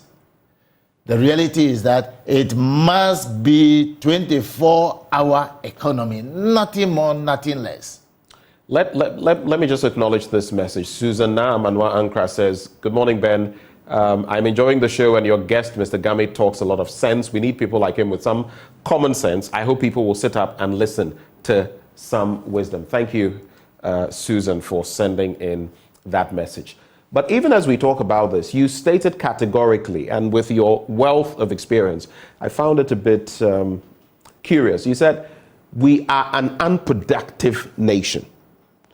The vice president himself, before becoming vice president, had said his administration would move the country from taxation to production. Now I look at the different levers of our economy. You have the state, you have public institutions, you have private institutions, you have individuals in there. there's been a lot of talk about TVET, technical vocational training. Germany and Switzerland always come to mind when I think of those. STEM. How do we integrate? How do we trigger these cogs in the wheel of our economy to actually get the results? Because from where I sit, when you look at the levers of our economy, everything is haphazard. And you even look at the crucial sectors of our economy. Health. What is our health like? And in terms of the external input, which if withdrawn, what will be the impact? Look at services. Look at our telcos. If any day the telcos decide, okay, so Ghana, yes, we're making money here, but we're angry with you and whatever, we'll come crumbling to the ground, regardless of our stake in 80, Airtel Tigo. How do we integrate these levers to create this 24-hour economy? Because it will not happen overnight, and it's not just about saying it, actualizing it, let's be factual, is going to be difficult. It's not going to be easy. I agree with you. It's not going to be easy, but it's not simple. But it will be made simple. All we need is high quality leadership in the presidency, not just a leader. High quality leadership in the president with all the humility that it deserves. I have to come in here again. High quality leadership in the presidency. Under John Ejekum Kufuor, I noticed some things happening, and the president will always have his impact. I always go back to, I think it was Buhari's first coming in Nigeria, Professor Chinua Achebe, may his soul rest in peace, in his mini book, The Trouble with Nigeria. And if you read that book, you can see a complete reflection of Nigeria today and even Ghana today. He talks about the fact that this person had, yes, a military leader, but after the coup, everybody the following day, the go slow, as they called it in Nigeria, was non-existent. Everyone was at post because they knew this person was a brutal person. So it worked for a while, and then everything reverted to what it used to be. But if that change could come to bear on the back of one person knowing that, hey, this guy, I know it's possible. But wait, one person can't do it all. Yes. Look at 1D1F. We have 1D1F. We have planting for food and jobs, PFJ. We have all of these. The president didn't have to execute them himself. He had people in charge. Yet all of these, would you say they've been largely successful? That's where my concern is. Yeah, let me show you something. One, we have three key essentials that must be brought into this fruition. To make the 24-hour economy work, one, we need high-quality leader who has the capacity to appreciate the dynamics of the change that we are talking about. That's number one. Two, we are going to work through a transition. Ghana is going to go through another transition. And that quality of a president who is going to be the servant of the people. We have employed the president. The president didn't employ us. Nanado, sitting in his office right now, my namesake, he is our servant. He will have to serve us. And the transition we are going to go through is very simple. One, we are going 24-hour, as it were, from 2025 January, when the president is sworn into office. And we will make sure we go through that. The transition period is to bring about everybody. When they say game changer is about having a national conversation, just like John Mahama did with us going into the last IMF before this one. We met in Senchi and went through a progressive conversation where all manner of people, I recall, I was there myself, I recall the Kwame Pianims, I recall the Kwesi Bochwe's late, I recall the Professor, a number of them, and chiefs who are economists, they were all there. I was there too. We went through a certain transition and brought out salient and important things that when we do as a nation, we can survive it. And that's why it was, even though it was election period in 2016, zero finance is going to be the same. Anybody who spent our money more than required by Parliament, you are guilty. You are guilty. We have had budget statements massaged to suit the purpose. How will we change that? It's up to us as a people. Parliament... You mean it's up to the institutions? It's up to us as a people. We should never allow anybody to bulldoze his way through anymore. There are institutions supposed to do certain work. If they fail to do them, what do we as individuals do? What have you done? When as media, we highlight the issues, we bring them to the fore, and the institutions do not do what must be done. What can we do? What do we do? It can be done. Do we demonstrate beyond demonstrations? What do we do? It can be done.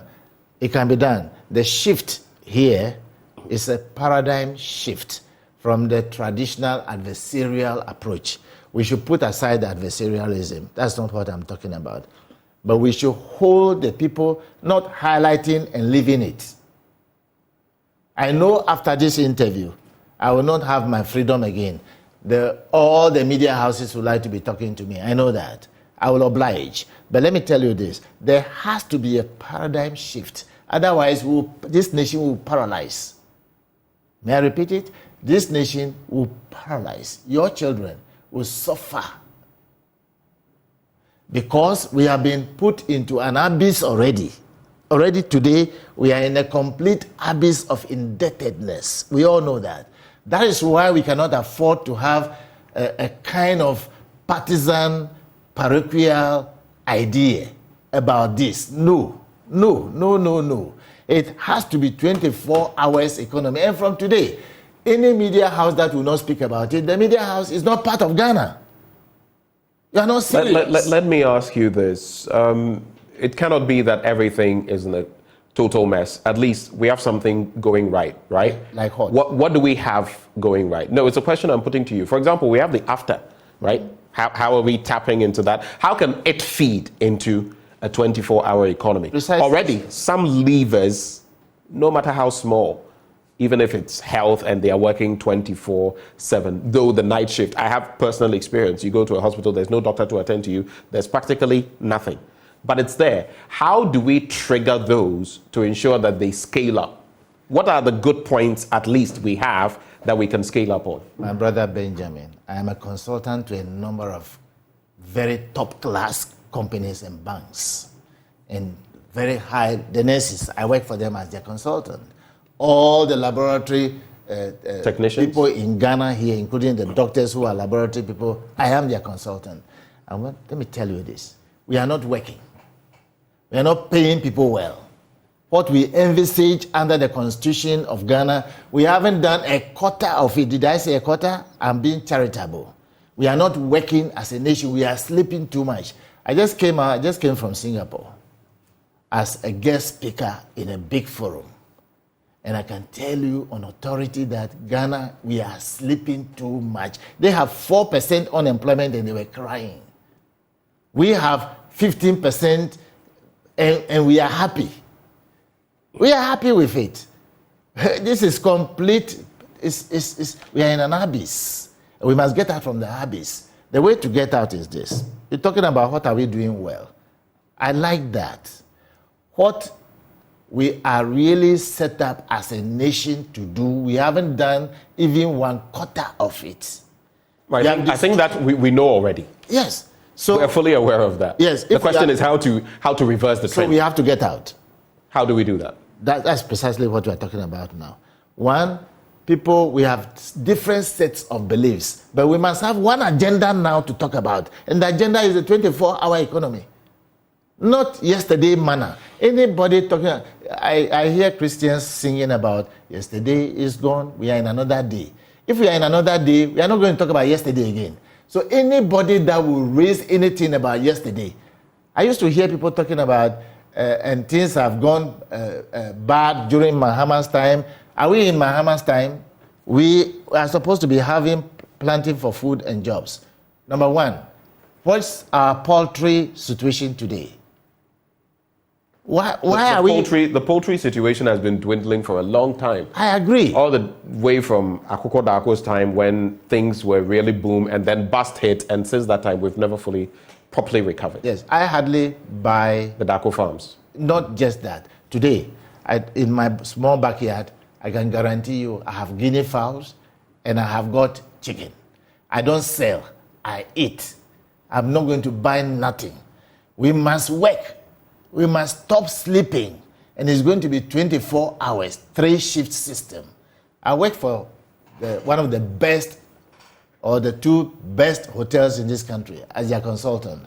And I can tell you that the way we expected the work to grow and develop is not yet developing because we don't have millions and millions of people pouring into this country the way you expected it to pour.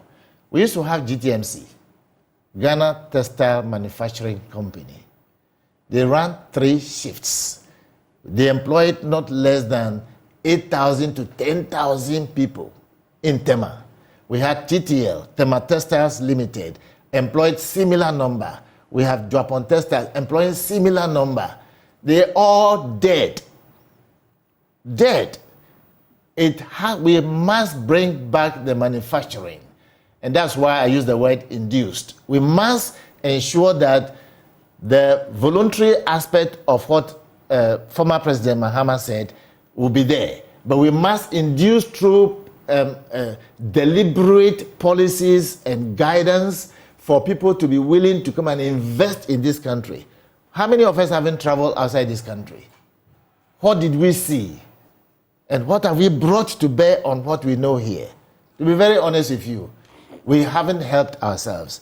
We have let loose ourselves, have allowed our presidents, have allowed our people who are in institutions to bulldoze their way through too much. It has ended today.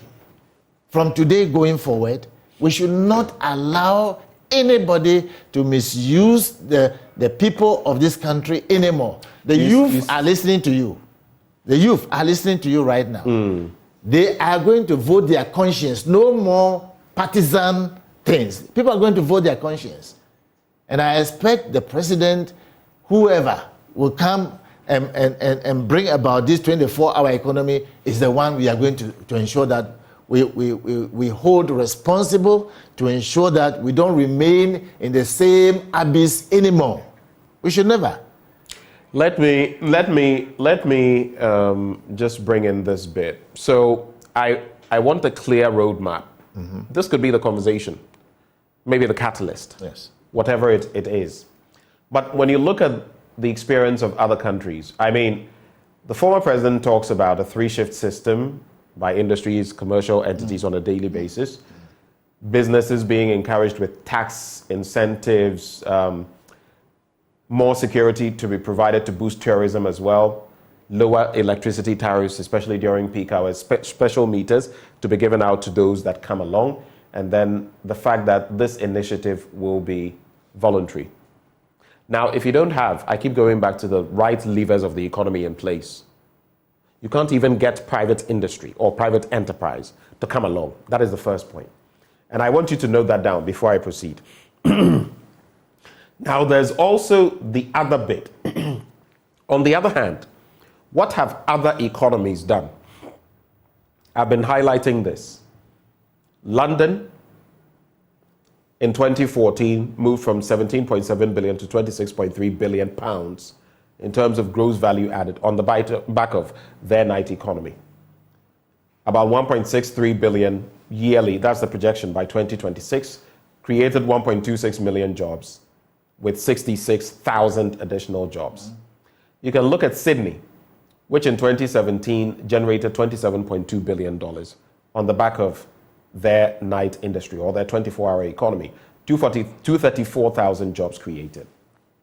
We can look at the US, from New York to Las Vegas. We can look at Tokyo in Japan, South Korea, that is the city of Seoul, Singapore, the city-state, London in the UK, Dubai in the UAE, where we are hosting COP28. Interestingly, all these countries are first tier in terms of development. These are in the developed north. Yes, we have the Kenyan example and the attempts and all of that, but would this not be maybe biting more than we can chew? I don't want to be part of the partisan situation again. Otherwise, me, if I become president of this nation tomorrow, 2 years in front of us, I guarantee you, we will operate this same thing like it's been done in Singapore, like it's been done in, because... Are you contemplating being a politician, though? No, Let me find out. No, I have done my best already. Next year, I'll be 75 years old. I don't need to be in the vineyard of it again. But I have something I'm doing. But we will not allow those who are going ambitious to become presidents of this nation. We will not allow them, and let them hear me now, we will not allow them to ride over us again the way that is being done. We will not allow it again. And dare anybody who will like to be vicious on anyone's life, they will suffer the consequences for it. I don't need to hold a gun, but I can go down on my knee and they will suffer the consequences for it. All I want to say is this. This country, I don't want to talk about details so much so that people would misuse it. But I've heard that the former president said between the 7th or so, 6th, 7th, 8th or so, he'll be speaking to the nation about this particular 24-hour.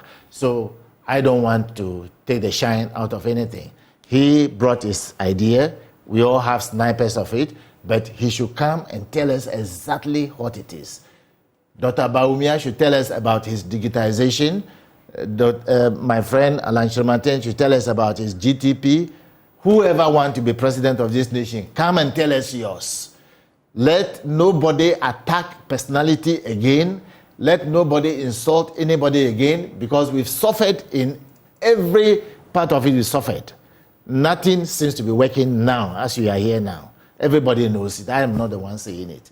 And therefore, cheap popularity on the part of the clergies, on the part of anybody is out, because we are not going to vote at the back of religion as people are trying to propose. It won't happen in this nation.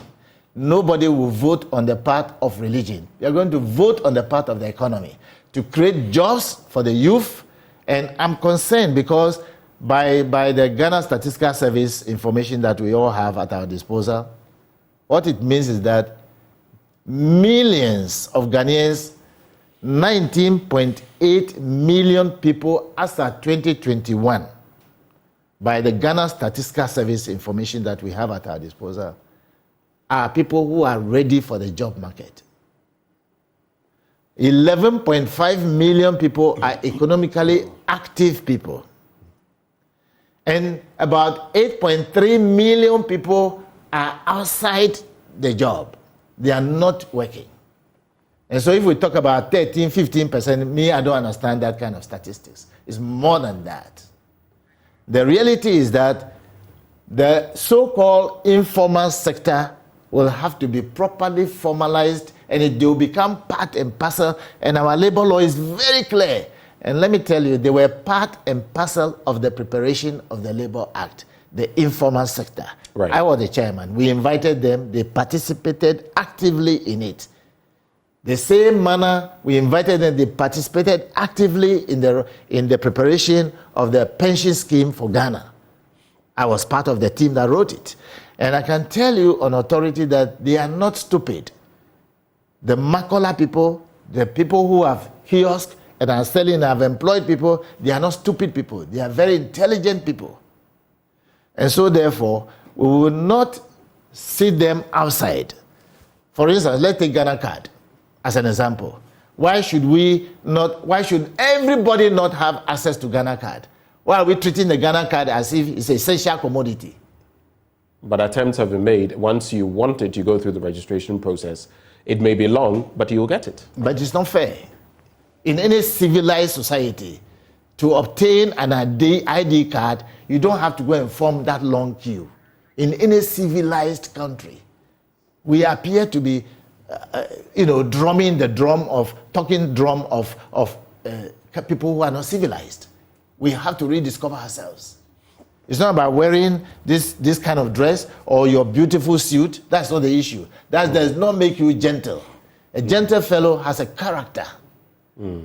and you display it. If you are a president and you are called the number one gentleman, you are a servant of the people. You have to serve the people and not lord it over them. Okay, so we've come to this point where we'll leave the conversation because as of now, we've addressed from different angles, all the way from Friday till now, or to now, what this could mean for us, how we could make the most of it, but then again, what it would mean. And it's going to be a pinch that all of us would have to bear. In some 30 seconds, what will be your final words to Ghanaians? The economy is the only agenda for 2024.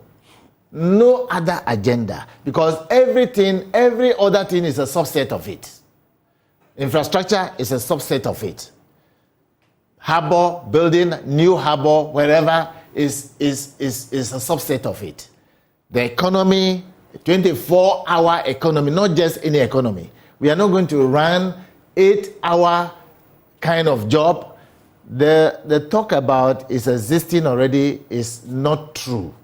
We have some form of shift, but this is a 24-hour economy. Economy is all-embracing.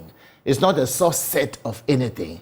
We're going to run complete 24-hour economy, get our youth employed. I was at a meeting recently, and some people from Australia were interviewing about 1,000 youth from Ghana to be sent into the mining sector in Australia.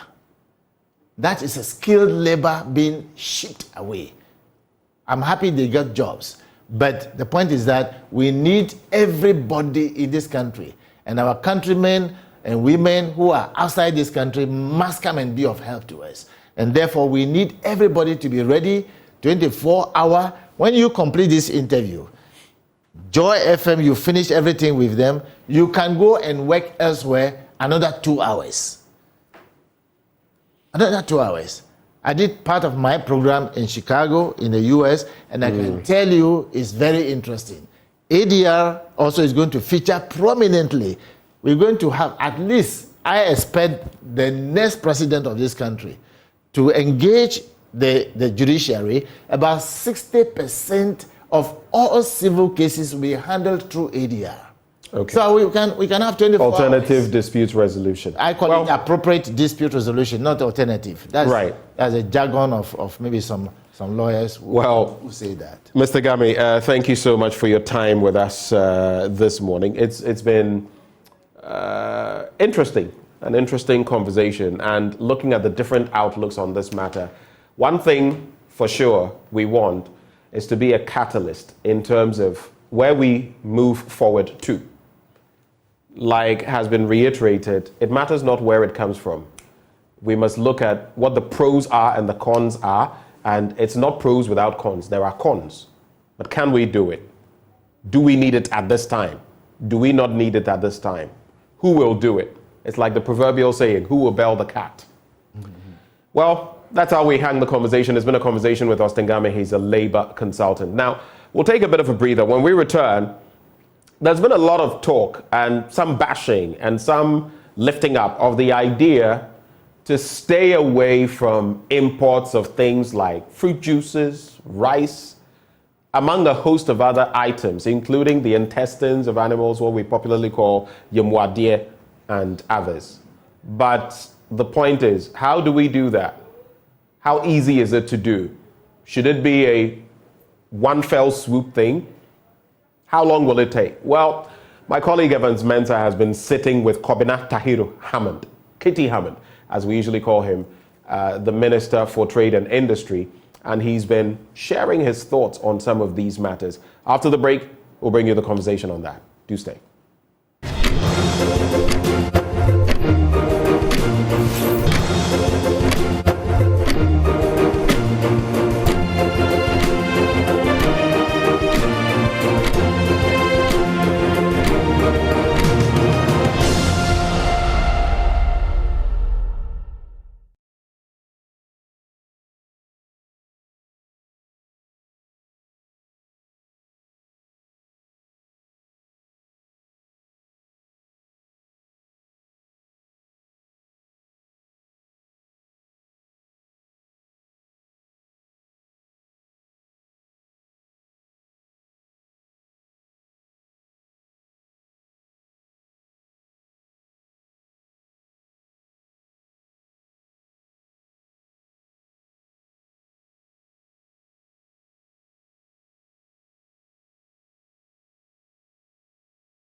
Not banning. No, restricting. We're restricting, yes. but we're restricting to the extent that we don't create famine in the country. How do you propose to do that? Well, exactly. So you see the committee that has been put together, Agriculture Ministry, Ministry. How many of them?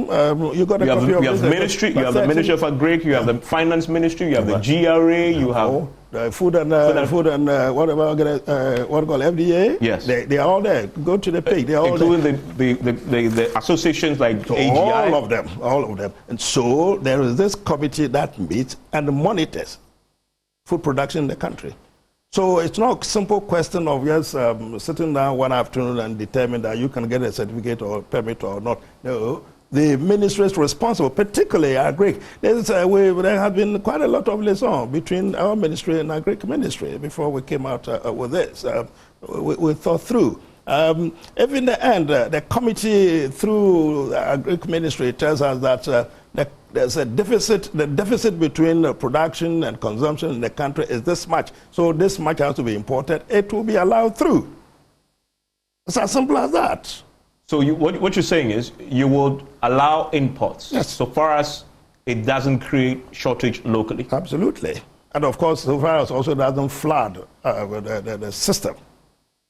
So to the extent that there will be starvation in the country, we would ensure that the right quantity is allowed into the country.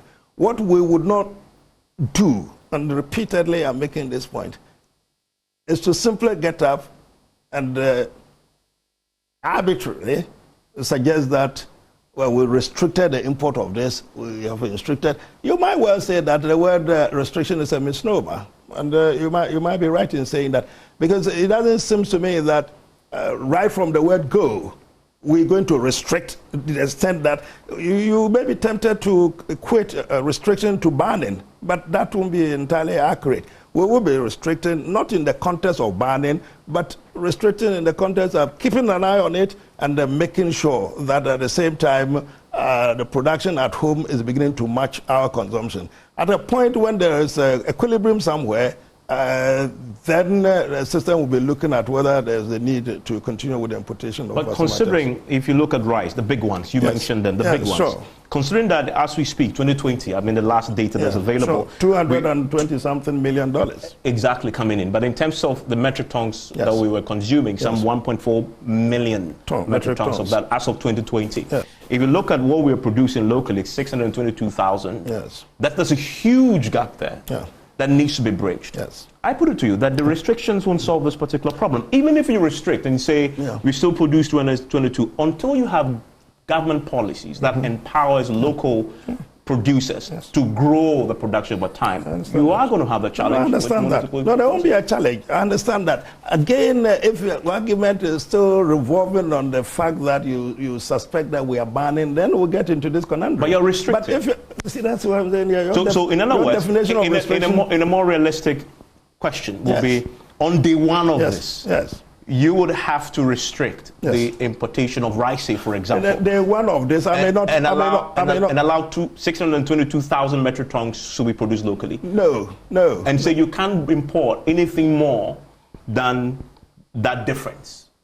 That's what you're proposing. That is the difference. That's what you're proposing. But I was going to put it the other way around. Maybe we would have arrived at the same destination. But I was going to say that maybe, as you say, day one, which is from today or from the maturity of the LI, we won't be restricting anything at all. If it's to the law says within 3 months people can apply to you. No, they apply. Of course, the physical application would be undertaken. But whether by so doing we stop bringing in anything altogether is another matter. Yes, they would apply for the purpose of getting a 20 million metric tons, 40 million metric tons. I would have looked at the figures. The committee would have looked at the figures. They would have presented me with the data. And looking at it, I would have thought that, well, how much is needed? 100 and whatever tons, yes, it can be imported. Nothing would have been lost. Yeah, but that is rice where the data is available. We're keeping a good eye on the data. Let me tell you about this. We have been particularly concerned about rice because it's all basically the staple of the country. Yeah. So we got companies like the guys that you met here just before you came in, Olam. They had come to explain to me the installed capacity. Consistently over the last so many months, we've been talking to Zoomlion, you know them, just one group of companies. In fact, they had promised us that if we had been able to put through the mechanism into operation, the mechanism, by this December, they will be producing so much to augment whatever it's already produced in the country. So imports could be restricted. But of course, we had to do a roadshow for purpose of consultation to get all those stakeholders involved for us to measure the barometer of the country before we undertake this process. So I was talking about the other items on the list. Yes. You have stuff like fish. Well, start from the top. Well, I mean, we've talked about rice. We've talked about rice already. A few more there. You have poultry, for example. Yes. And if you speak to the Poultry Farmers Association, they say we don't even produce up to 1% of what the demand locally. That's not my information. They don't tell me that they don't produce 1%. I mean, it is true. The local production according to the Ministry, let me quote the exact figures. Yeah. So 400,000 metric tons is the demand locally. That's right. We're currently producing locally 57,000. To be very specific, 57,870. Yes. Metric tons of poultry. Yes. That's a huge gap. You're talking about a significant gap. In fact, what we import still leaves a gap. We're not importing all that we need for the local market already. Well, we're not importing all. We're assuming that we produce something. So my point is, how does your policy address this huge gap without creating a shortage that shoots price up and creates inflation? At the risk of repeating myself, let me take you back. And that's what consistently I'm saying, that we are not banning. So in the particular instance of poultry, we may simply have to regulate, observe, evaluate what's going on, and then decide on how we go forward. It's the case that if we were importing, say, 1,000 metric ton, million, whatever, of poultry, we probably would keep on producing to the extent that we are not bridging the gap. But if the system that we put in place, the help that we intend to give to poultry farmers, and all the mechanisms that we put in place, if it's able to catch up, we hope that going forward, we'll be able to bridge the gap, and that the import into the country will be reduced. Looking at it, if having put all the factors together, there's still the risk that putting restricting in the terms of not allowing anybody to bring poultry into the country would affect the country. We won't. We're going to rationalize. It's not. Insanity is not going to break loose because we're trying to restrict. We would monitor as much as we can and make sure that we balance the system. We want to encourage local farmers. We want to encourage local poultry. But at the same time, I've also told you, also keeping our eyes on our foreign reserves. But that can never be at the expense of the ability of people to feed themselves in the country. So that's part of a discussion with my colleague Evans Mensah, together with Kobina Tahir Hammond, the Minister for Trade and Industry. Well, joining the conversation in the midst of all of this bit about an import ban and no import ban, and let's do it and let's not do it, and we're rushing and we're not rushing, we're joined by the president of the Importers and Exporters Association of Ghana, executive secretary, I should say, Samson Asaki Awengobit. Mr. Awengobit, a very good morning to you. Thank you for joining the conversation on the AM show. Pleasure for having me. Great.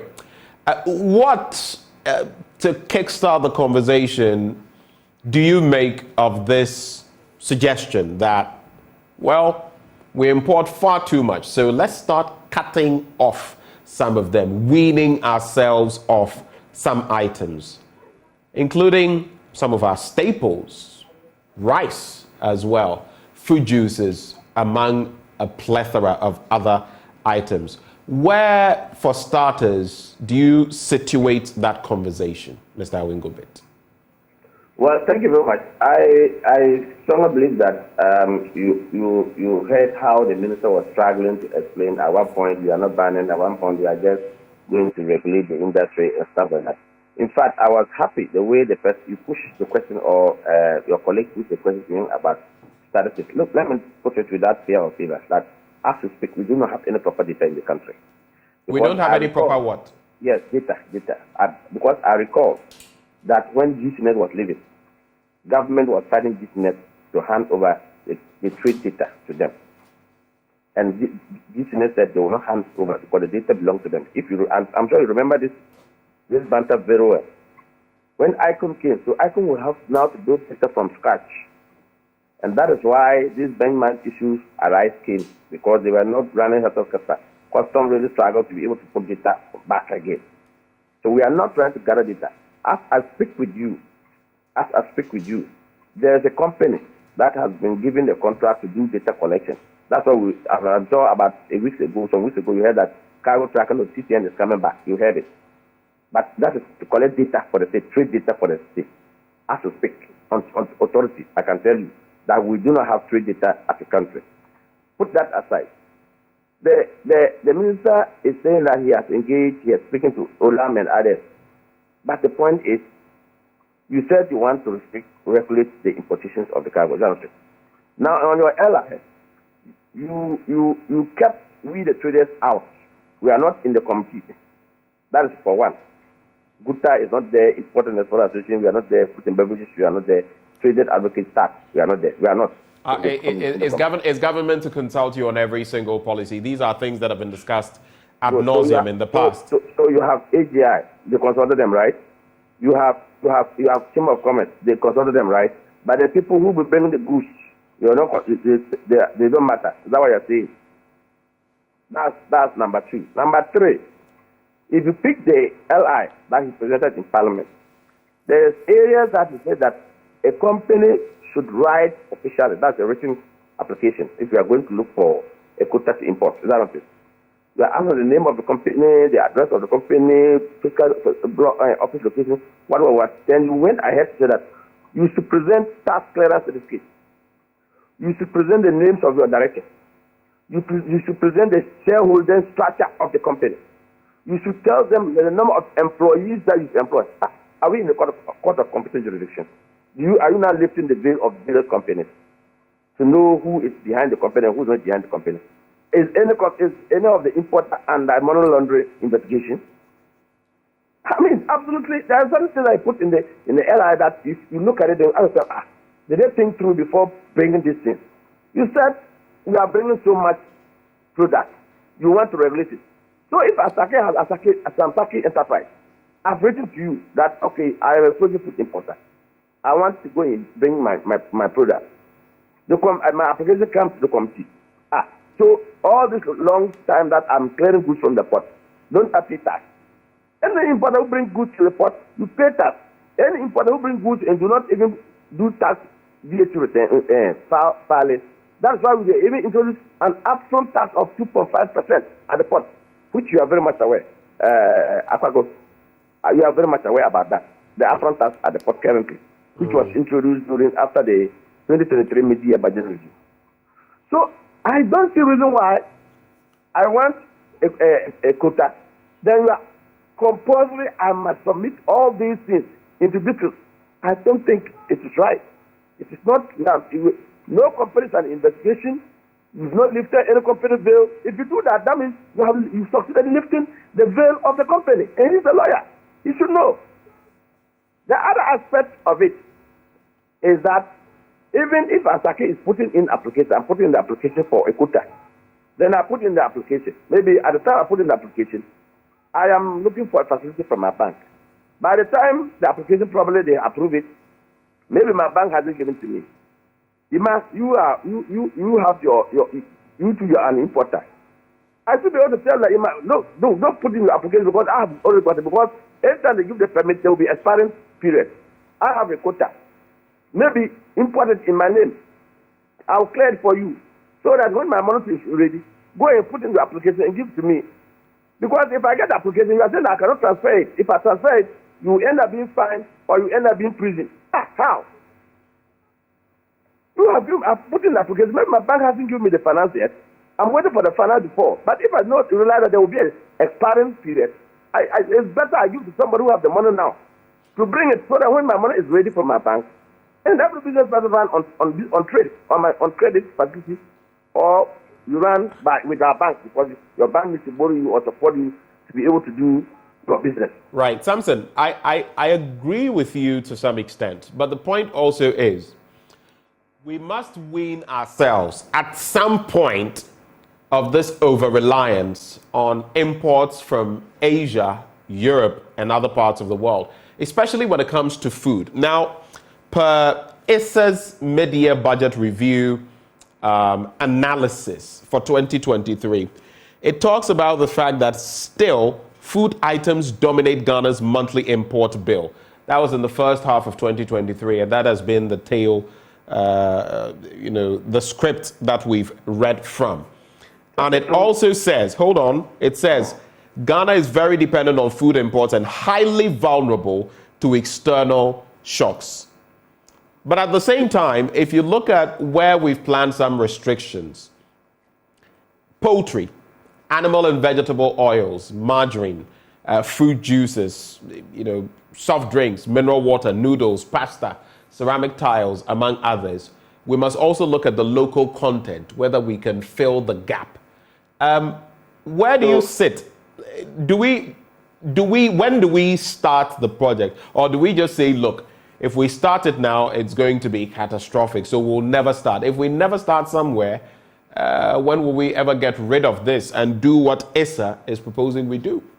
Okay, so I was expecting you to say, okay, you will go back to Minister and ask Minister why electric companies bill under this your LI to regulate import into the country, because the business community are saying that why? It's a list of bills. And you have lawyers in your media house there. As a lawyer, my Tinebara is there. You can ask him whether it's the only court that can give you the right to do what he's asking to do. Or the LI is going to be more powerful than the 1992 Constitution. Put that aside. That's the question you're asking. That clearly tells you that we ourselves have not banned as a government or as the people of Ghana. The government has not put any deliberate policy to increase productivity. If you ask my friends from Asia, they will tell you utility tariff is killing them. They will tell you the cost of borrowing from the bank. As we speak, prime rate is at 30%. As we speak, inflation rate is at 35.2. You go to commercial bank, you are borrowing more than 30%. What is the government doing to prune down borrowing rate, interest rates at the bank? What is the government doing to increase productivity of maize for our poultry producers? What is government doing to put up rice processing plant at the farm gate? Why is it that farmers up north were complaining that they produce seed for government of Ghana to buy, which is the Ministry of Agri, to farmers all over the country? The government didn't buy the seed from them. The seed is still locked up in their warehouse. Maybe if yesterday the government has gone there to buy the seed from the farmers, I don't know. So if you say that you want the policy to help show up productivity, no, we don't have so much hatcheries in the country. Okay, so how do we how Samson? Hold on, second. People bring their old chicks to F2 airport. If they say the amount that they are paying for fees and charges and everything, why don't you abolish those taxes for them so they bring more poultry, the old chickens, to distribute to the farmers? These are the mechanisms we are asking.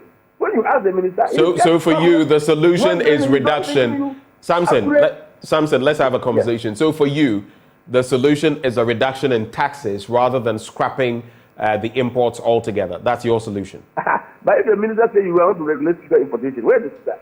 His deputy minister, who promised the home Ghanaians, I think before their boss left, Honorable Alanko left, promised us 2 years ago or 3 years ago or a year ago that we are going to bring sugar. We will see sugar at Commander.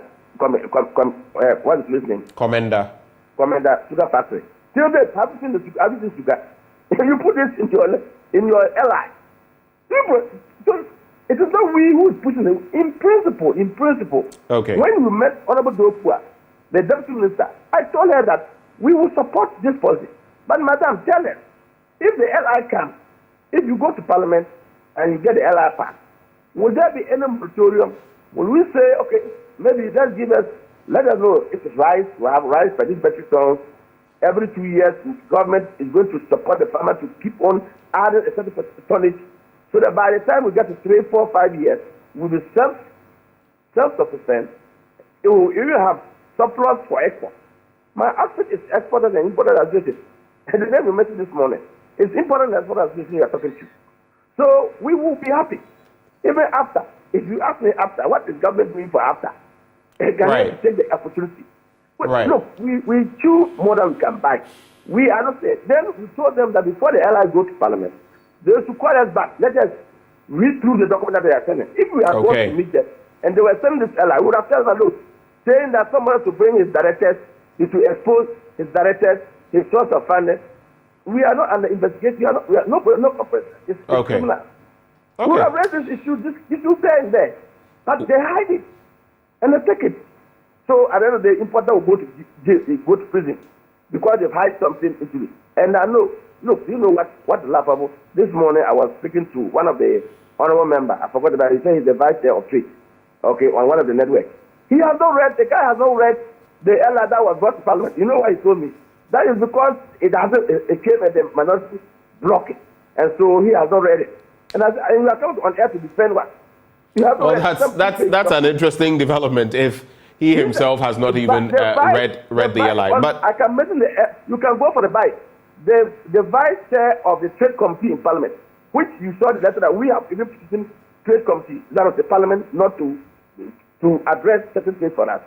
The vice chair, who is the ruling government member of Parliament in Parliament on trade, is saying trade committee. It's on Kesbet SM this morning with me, saying that he has not even read the issue, the legal issue. Well, those are some of the situations we all get worried about. But Samson, we're grateful for your time, Samson Asaki Awengobit. Thank you so much for having joined the conversation. He is Executive Secretary for the Importers and Exporters Association of Ghana. But stay with us. We'll return after the break. We'll be telling you about the GC3B. It's the first global conference on cyber capacity building. It's scheduled for the 29th and the 30th of November right here in Accra. We'll be telling you a bit more about it after the break.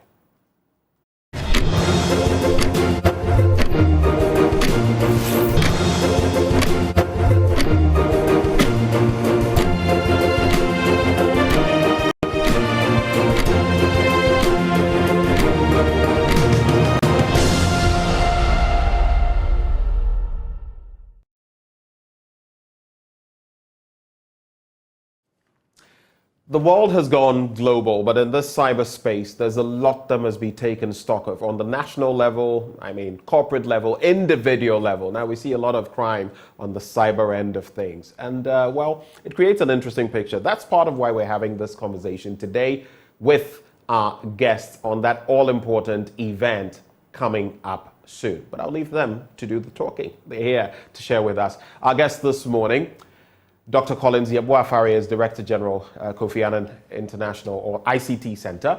There's also Inant Lewin, Global Lead for Cybersecurity at the World Bank. Doc, Inant, a very good morning to you. Thank you. Good morning. Thank you for having us. So there's this interesting, term, GC3B. We've been seeing it, we've been talking about it this morning, but I guess it would only be fitting for our viewers to explain to them what GC3B is all about. What is it? I'll start with you, Doc. And feel free, both of you can get a piece of the pie. I'll start with you. So the GC3B, it's just an abbreviation, right? The G is global, right? Then they have 3 Cs, which is Conference on Cybersecurity. Okay. Cyber capacity, and then B is a building. So it's capacity building conference on globally. So that's what GC3B is. What it is scheduled for 29th to the 30th, tomorrow and the day after. And it was going to help, foster growth in cyber resiliency capacity building in support of this global cyberspace that we are all in now, as you said earlier. So I'll let my colleague here. Inant? First of all, thanks very much for having me on this program. Thanks for coming. It's important for all countries in the world to form part of the strength chain on cybersecurity. Cyber criminals are interested in attacking wherever there are resources. And resources are typically anywhere in the financial sector, in the telecom sector, and health sector. So we see attacks in high-income countries, but we also really see an increase of attacks in developing economies and in the global south. So we need to make sure that there is capacity building of everybody so that everybody can form a part of the strength chain on cybersecurity. Cybersecurity is a team sport, and everybody needs to play their role. So this conference is really about helping everybody raise their capacity on cybersecurity so everybody can withstand the incidents, prepare for future attacks, mitigate risk, and respond. And that's interesting. You bring me to another point, and you also remind me of what is said, that you're as strong as your weakest link. So if any of the linkages are weak, let's take sub-Saharan Africa, for example, looking at cybersecurity here. Some countries have tried to catch up in recent years, the Ghanas, the Kenyas, the Rwandas, among others, Egypt on the other side, but still a lot more remains to be done. And once we leave others behind, it is a threat to the rest of us. But you spoke of capacity building. Let me hold you briefly on that. What do you mean when you talk about capacity building in the cybersecurity space, especially in this context, in our setting, in the developed world? Yes, so capacity building is more than just training. Some people tend to think of capacity building just as formal training, and of course, Dr. Afari knows a lot about that because he heads the Training Institute here in Ghana. But capacity building is so much more. It really is about helping countries to do proper incident response and helping countries to do proper risk mitigation. And so it is about having a good cybercrime and cybersecurity legislative framework in place. It's about having a cybersecurity national policy, strategy, and an action plan. It's about getting all of the technical and operational systems in place, doing penetration tests, doing simulation exercises, having national cybersecurity weeks, etc., and then also creating a training framework so that each country can produce the cybersecurity analysts and staff that it needs in order to staff all of these roles, both in the public sector and the private sector. And as you said, there is a great disparity, even in sub-Saharan Africa. Yeah. There are some countries that are moving ahead, like Ghana, and then there are other countries where there's really very little. Barely catching up. Yeah. Very little. And so we are here as the World Bank to help all of these countries. We're here to help those countries that are forming the lead and going ahead to strengthen their cybersecurity, but we're also here to help others form their established nascent phase of cybersecurity.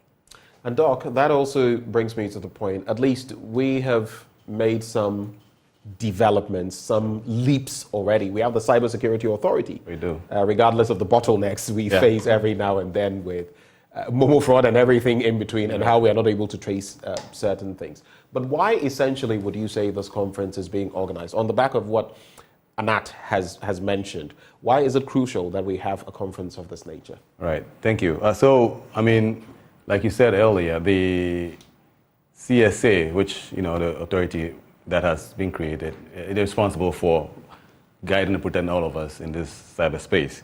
But why this event is to raise the necessary awareness as we enter into the space where now we have, like you mentioned earlier, Momo fraud and other things. This is just on the surface. But like Inant said, it's a bigger picture that we all have to play in, which, whether you like it or not, you have to play in anyway. So it's good to raise the awareness so that individuals and organizations and even nations would feel the need to also protect their citizens and themselves as part of their national security profile or posture that they're trying to develop. So it's raising awareness and then, trying to solve a common goal that we all see, common problem that we all see, find a solution to that common problem that we all see in the world now. So more awareness creation and other capacity building initiatives that are going up.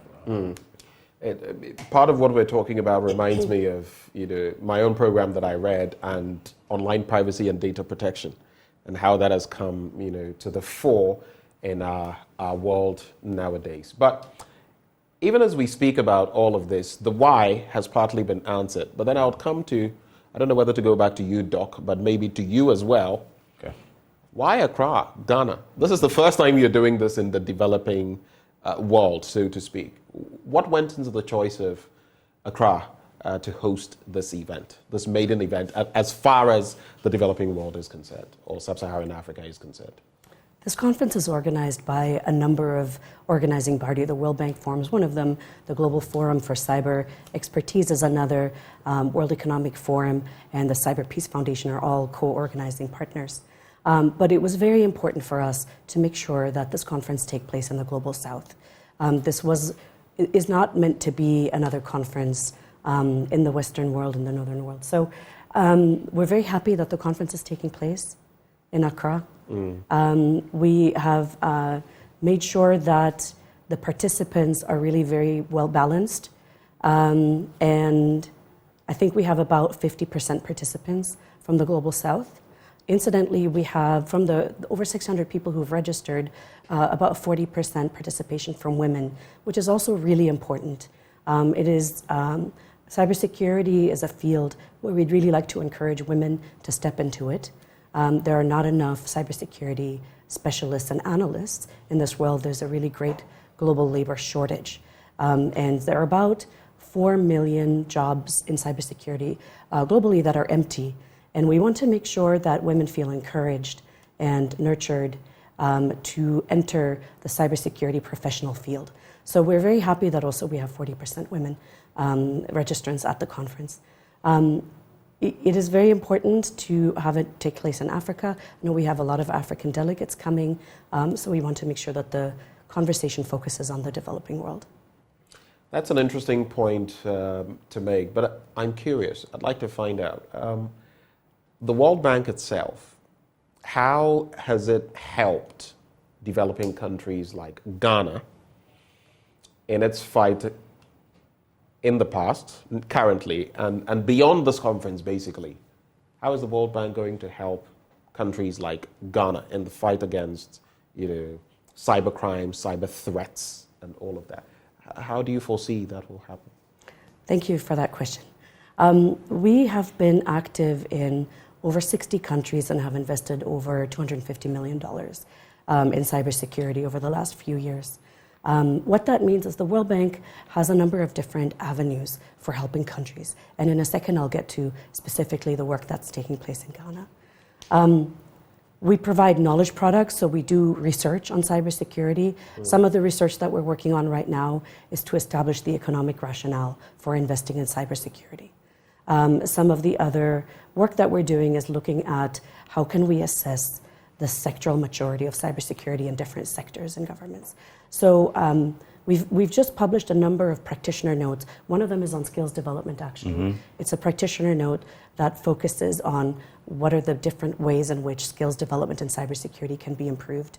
And incidentally, in honor of this conference, we've just published a results story on Ghana. So if anybody is interested in seeing that, it's on the World Bank website at worldbank.org. What does it say? Give us a briefing. Now that you're here, what does it say? What's the picture when you look at Ghana? What it says is that there has been, over multiple years, a process of strengthening cybersecurity. And it starts with legislation, and it starts with capacity building of the types that I've mentioned earlier. And that Ghana is now one of the regional leads on cybersecurity. Of course, there are always hiccups along the way. So there's no such thing as a perfect path.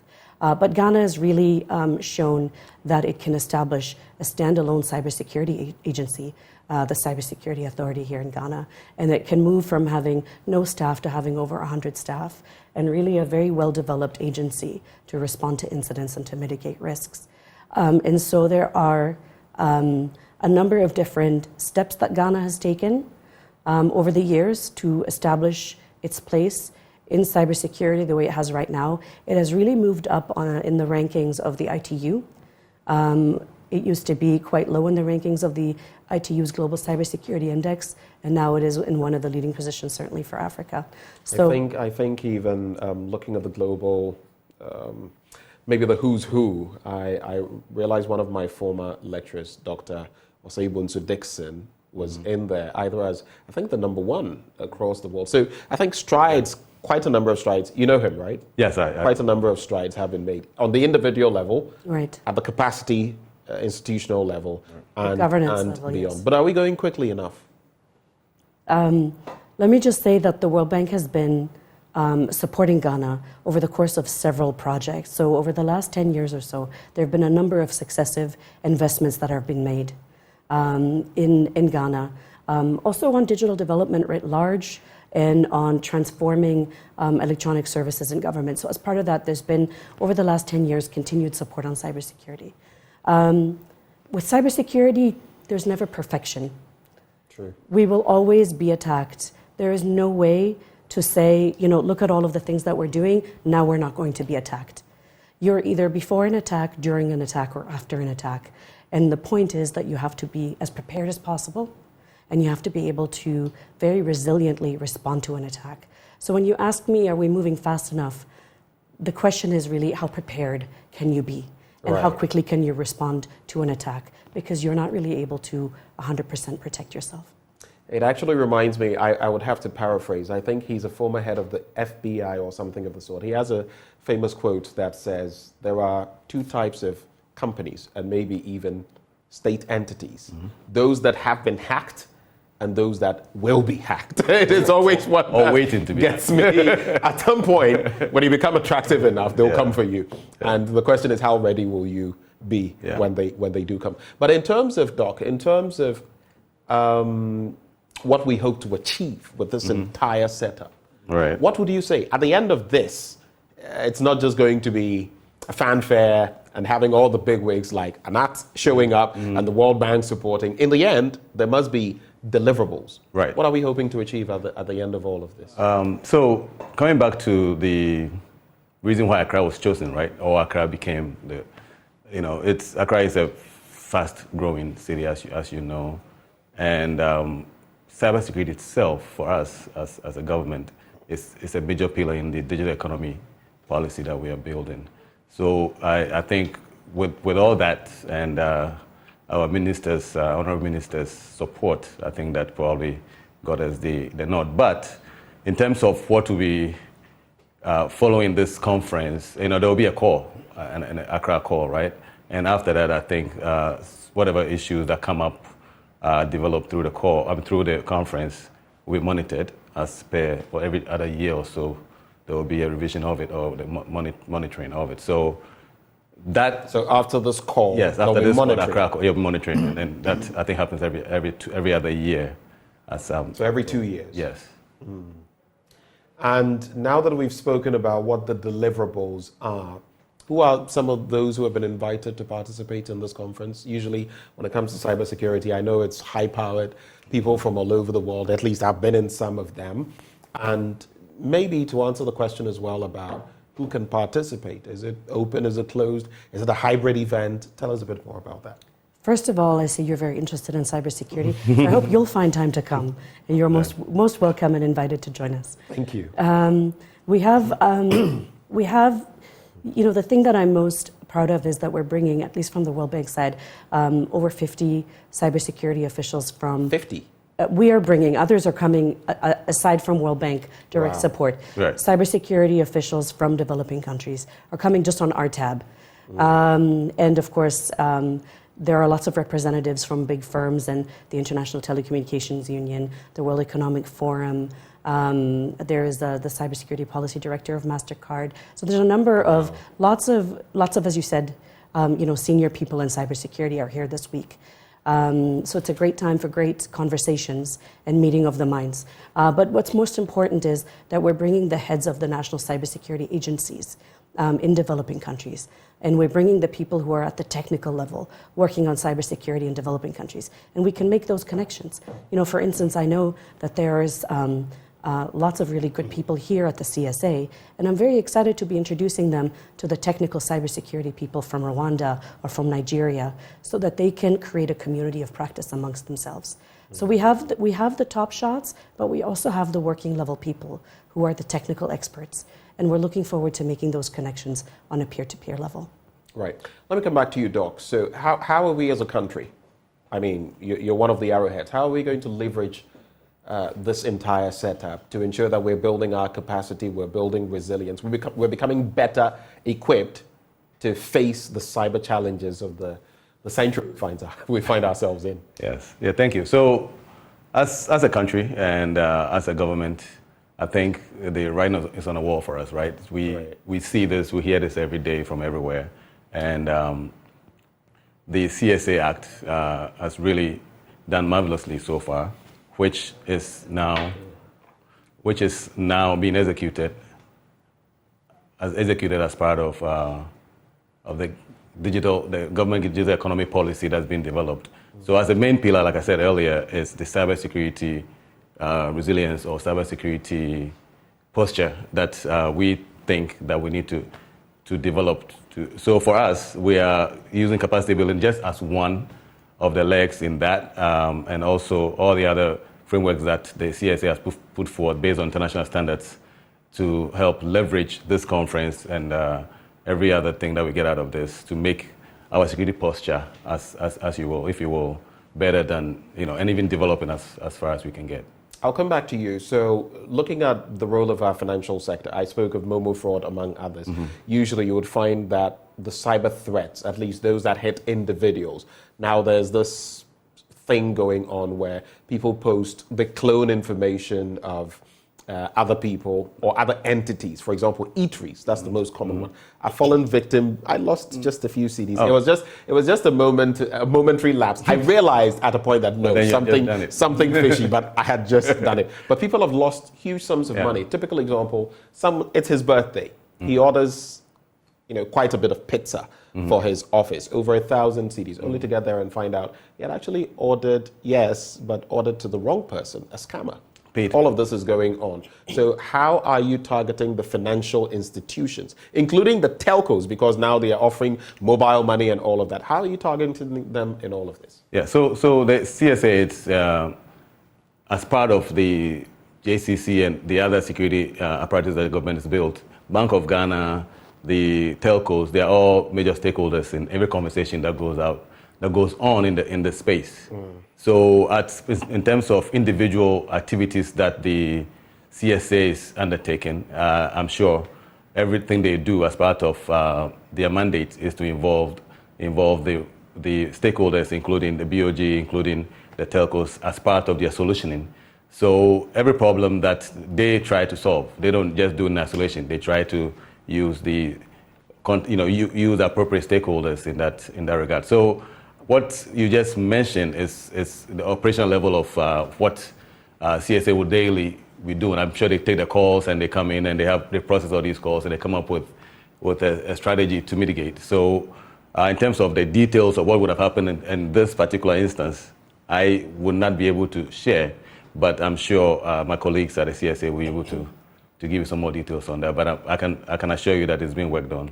I just recall now that it's been a while since I've heard anything to do with SIM-box fraud. I'm hoping that means, we're clamping down more and more on those. But to cap off the conversation, I'd like to find out, and I can share this among you, what can we look forward to? Yes, this installment is coming up soon. Next edition, what are the plans? I'm sure by now we're already planning ahead of time.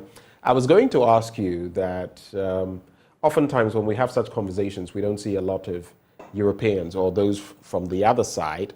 But in this instance, you did mention that over 50 of you are coming from the World Bank. Hopefully there will be enough representation.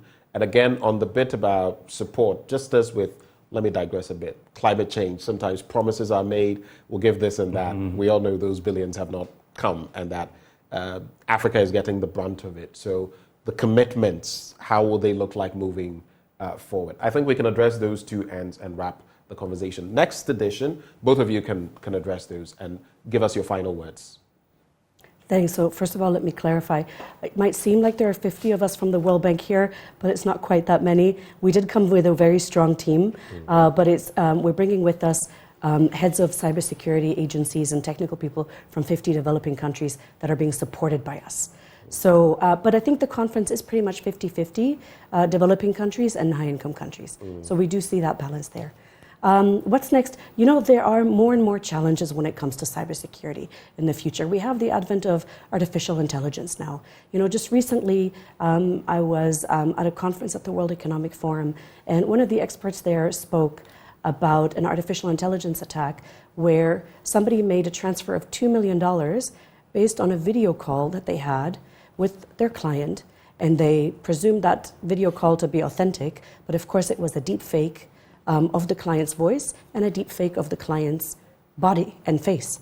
And because they put confidence in that video call, they transferred $2 million to a cyber criminal. So there are different kinds of challenges ahead of us, especially when it comes to artificial intelligence. So we can't sleep on this. We need to evolve together with the cyber criminals. The barrier of entry to cybercrime has been made lower by artificial intelligence. So we need to speed up on our side as well. What the World Bank is doing is we continue to support developing countries in cybersecurity. We're continuing to do the analyses that are needed, and then we're implementing, we're using those analyses as the underpinnings for the types of lending that we provide to developing countries. Right. So that continues to be the case for us throughout the world, and we stand ready to help governments in developing countries to improve their cybersecurity posture and become more resilient. Speaking of deepfake and AI, we have suffered the brunt of it here. My image, those of other presenters here, have been used for fake medicinal products, which we've had to issue disclaimers about. So we're fully aware of that. A long time ago, I saw one with former American President Barack Obama, but now it's advanced. They are cloning voices better. They are capturing images better, and it's just terrible. But the fight continues. Finally, it's happening tomorrow, the day after, 29th and 30th. What's the venue? What are the times to take stock of? Can people come and participate? Is it by registration? Yes. Can they follow online? Yeah, it's a closed event, I'm told, and so we're hosting over 800 participants from across the globe. And are some of them online? Yes. Virtually? So yes. So and you have cyber and there's no broadcast online and then live on I believe your station, NNG TV. So it will be a 2-day packed event that we are happy to host. In terms of what we get out of it is, we hope that whatever framework or decisions that are made out of this conference and the crowd call will be held on and hopefully help develop and even get some more engagement out of it in terms of cyber capacity building and sponsorship and other things that our friends from World Bank would like to do with us. So we're happy to be here and happy to host the world here in Accra tomorrow and the next. Well, the world comes to Accra, and we're glad to host all of you from the World Bank and beyond in this very important event that will be held here tomorrow and the day after. But thank you so much for joining the conversation, Dr. Collins Yeboafare, Director General, Kofi Annan ICT Center. There's also Anas Lewin, Global Lead for Cybersecurity at the World Bank. I got some glowing praise for you from a colleague in the media who thinks you are all that in cybersecurity. Thank you. And we agree. So thank you so much for coming and being a part of this. So that's this leg of the conversation. Up next, after the break, we'll be hosting the Teacher Trainees Association of Ghana. They've got quite a number of challenges, myriad, hydra-headed challenges. They're going to be right here in the studio with us and talking about those challenges. So guess what? We can address them. We'll be back after the break.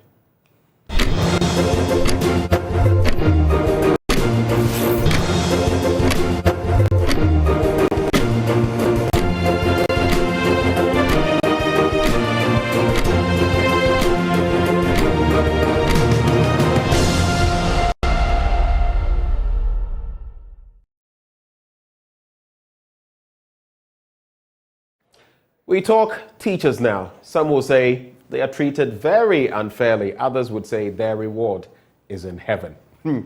But what if they don't make it to heaven? That's the other question.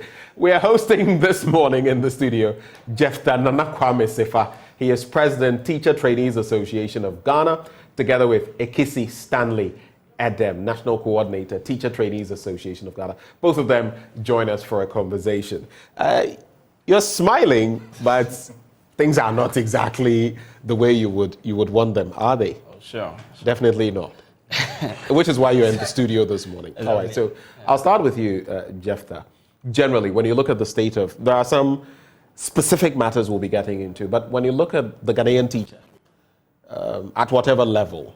What is your reading? What do you see across the length and breadth of, from primary education or basic education all the way to the top? What are some of the things you see in terms of teaching? All right, thank you very much. And just brief thoughts on that. Sure, thank you very much.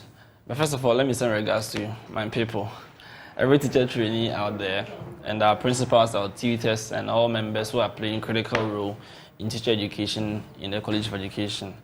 And fast forward, like you mentioned, in Ghana, we can say that the perspective for teachers, honestly, is not encouraging, because people perceive that teaching as although it's a profession, but it is being gotten by those who have lost a number of chances, and therefore they try to get into teaching to, get themselves. It's almost as though if you don't make it, then you go into teaching. So you consider teaching.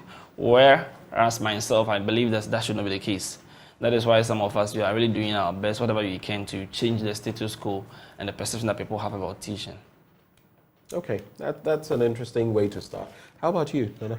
Yeah, thank you very much.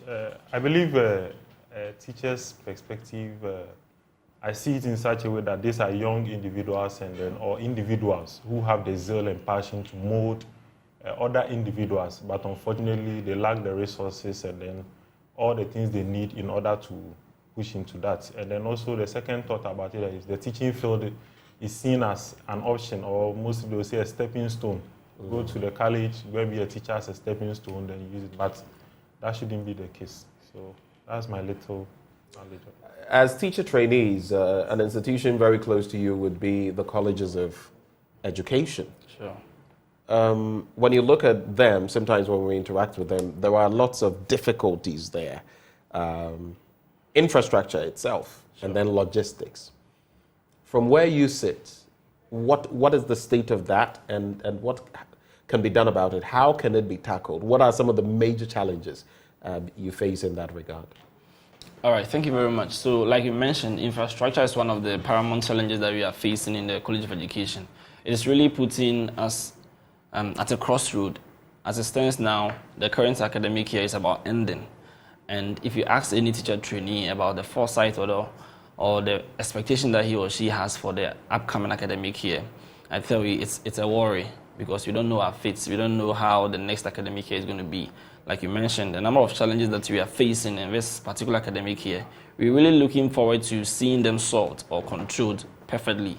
But if that do not happen, what then is going to be for the next year? As it stands now, we've been doing this double track or double shift system, whereas our teachers have also echoed their stance very well that they are not going to do this all year round teaching again. And is it too much of a strain on you? Yes. Whatever action that the tutors would take, definitely we are going to be affected very much. Because if the tutors continue to say they're not going to do this all year round teaching again, it means you will go back to be doing this striking thing all again. And the effects that the strike pulls on us, I believe it's clear, evident that everybody knows about. So we're still going to be as where we are now. What's your take on that, AKC? Yeah, definitely, as my president rightly said, the infrastructure has been a huge issue leading to the double track system in the colleges of education. And not only that, aside the accommodation aspect, we have the lecture halls. Upon the introduction of the new B.Ed program in the colleges, where we're running from a 3-year to a 4-year now, population has increased and the facilities are still the same. We have lecture halls. Now the lecture halls are not enough. Some colleges have to turn their chapel and then sometimes even their dining hall as lecture halls for students, which is not all that good. And then also we have a program we call supported teaching in schools, where we as teacher trainees are expected to understudy under our mentors in the various basic schools. But we go there and sometimes the time we have to take from our colleges to those places, we spend a lot of time. All this is due to the unavailability of buses for our colleges to be able to convey us to those places. And those things are really worrying us. And I always say that these people who are being trained in the colleges are going to be the people to mold the foundation of every individual in this country. So if we do not receive good training at our various colleges, then we'll be causing huge harm to the future leaders of this country. He's spoken about population increments. What figures can you put to that? Do you have figures? What has the increment been like? Currently, we are having population around 69,000 plus in the College of Education. And like how much of an increment has over the years, you can be, due to the introduction to the degree program and the free SHS, we've been made aware that there's been somewhere around 20%, 30% increment of what they used to be receiving in the College of Education. That is where we are now. And like he mentioned, it's clear that as and when the numbers are increasing, the infrastructures that were available as at that time before the implementation of the B.Ed program, the B.Ed program led to 3-year batch being on campus. When it was diploma, only 2-year batch will be on campus or 2-year levels, whereas the 3rd year will go for arts program for 1 academic year. But currently with the degree program, 3 years will be on campus, 3-year level will be on campus, where 4th years, even after the first semester that is done outside campus, they will come back again to do the 2nd semester.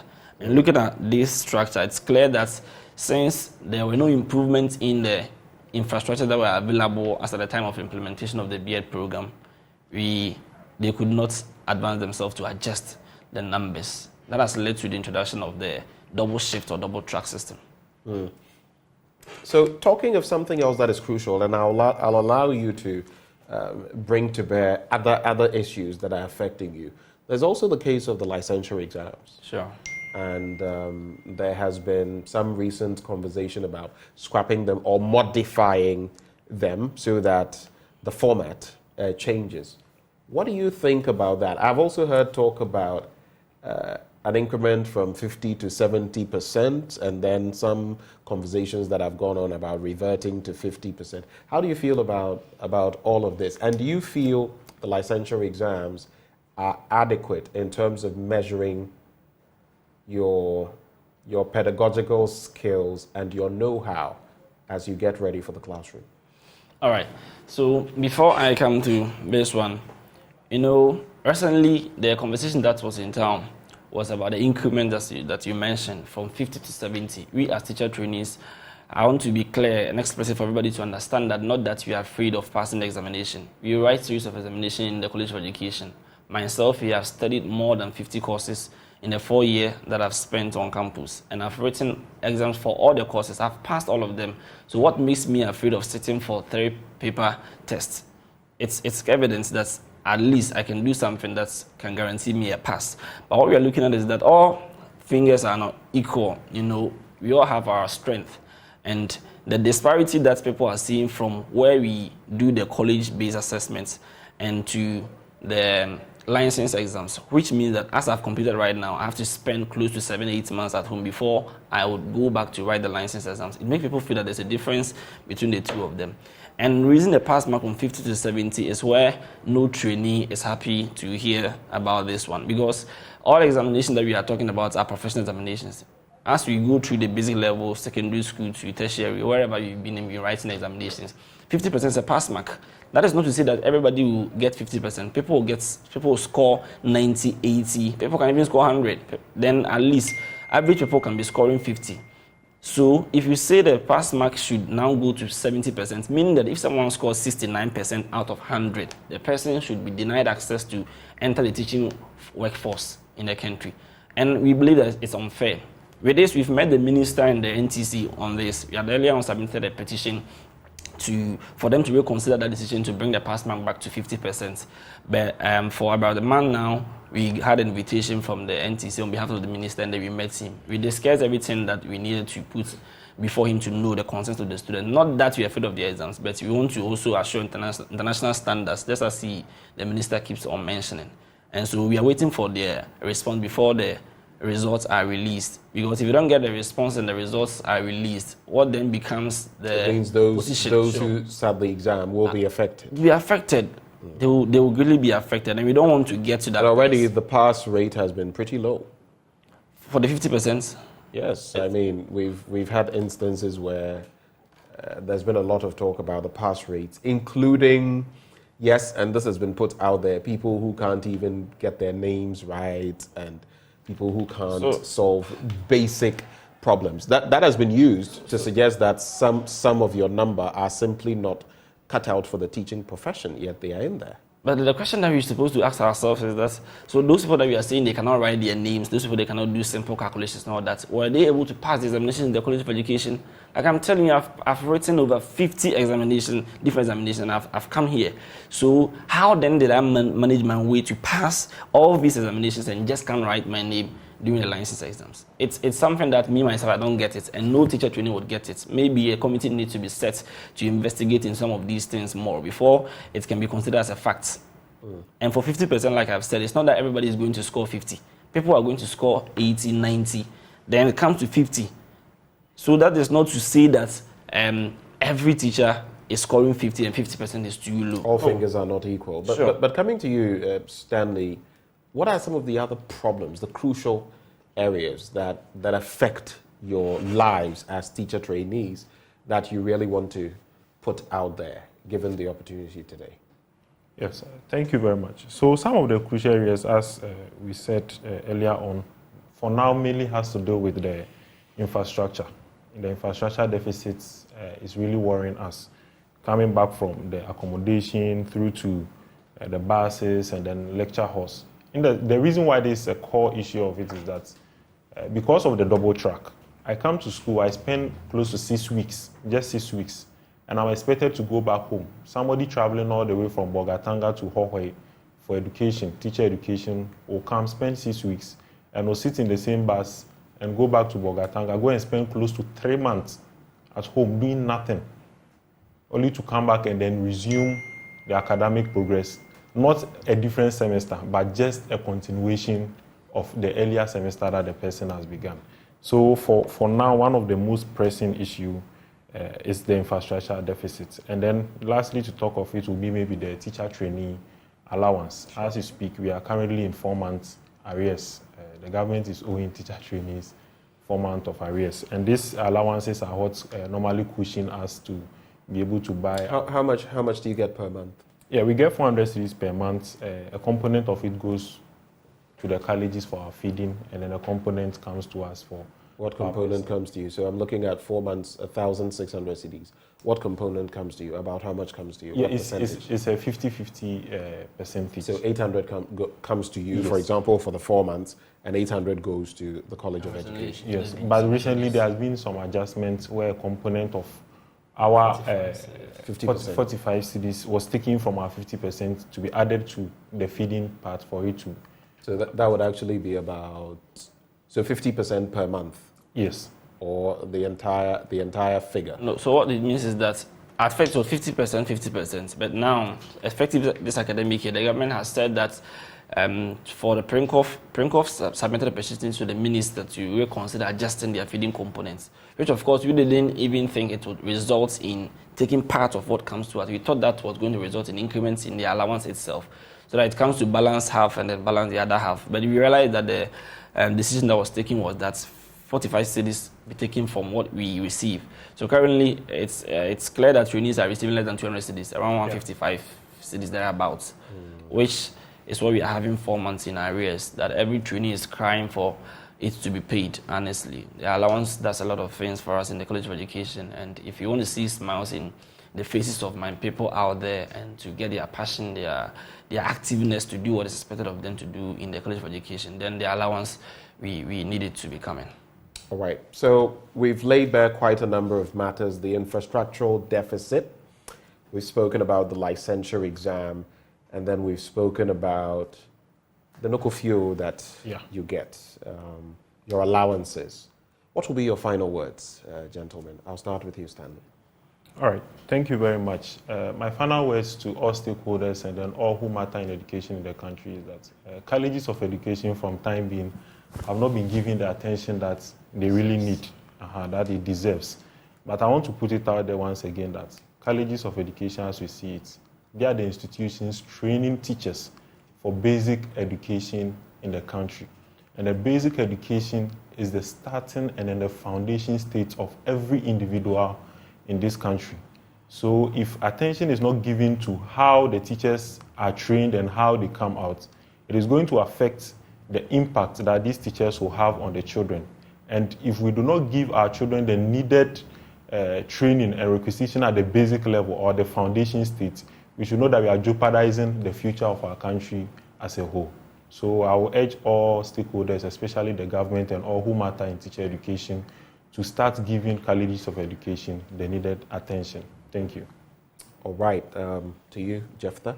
All right, thank you. So what I would have to say finally is that over the years, decision making in some of these critical areas like education have been taken care of by the politicians.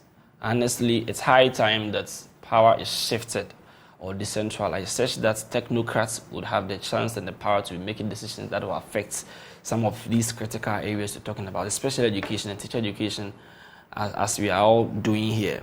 Because if politicians are allowed to be making decisions and giving directives and all that, honestly, their decisions and directives are going to come from their sentiments. Then, lastly, tomorrow at Accra College of Education, we want to, by this medium, inform the public out there as well as our constituents that we are organizing a press conference to address some of these challenges in detail. We are holding a press conference to address the challenges in detail, and the time is 10 o'clock a.m. at Accra College of Education. So they should keep supporting and then hope for the best. All right, of course, we pray someday we get to the point where teachers are given the due regard that they deserve. I have taught myself in many different capacities, so hey, it is what it is. But those who joined us for this conversation, Jephthah Nana Kwame Sefa, he is President, Teacher Trainees Association of Ghana, together with Ekisi Stanley Edem, National Coordinator, Teacher Trainees Association of Ghana. Let me also quickly do this. I am going to celebrate Linda Doreen Ashong. Today happens to be your birthday, and we wish you the very best of today, Linda Doreen Ashong. We celebrate you on this special I wanted to say hi to that one. day. Let me also celebrate Reverend Coleman of Perez Chapel. Reverend Coleman, today happens to be your birthday. We wish you a very happy birthday. God keep blessing you, and may you also be a blessing. Reverend Coleman, we celebrate you as well. You have a birthday wish? Is that what you were saying? No, I wanted to say hi to one teacher of mine in the College of Education. Okay, go ahead. Fortune at the level, Mokpopo. She was the MC. Madam what? Fortune. At the level, Mokpopo. You're struggling with the name. Yeah. She was the MC at the Ghana Teacher Prize. Yeah. Okay, sure. All right. We celebrate you as well. When you teach well, they celebrate you on television.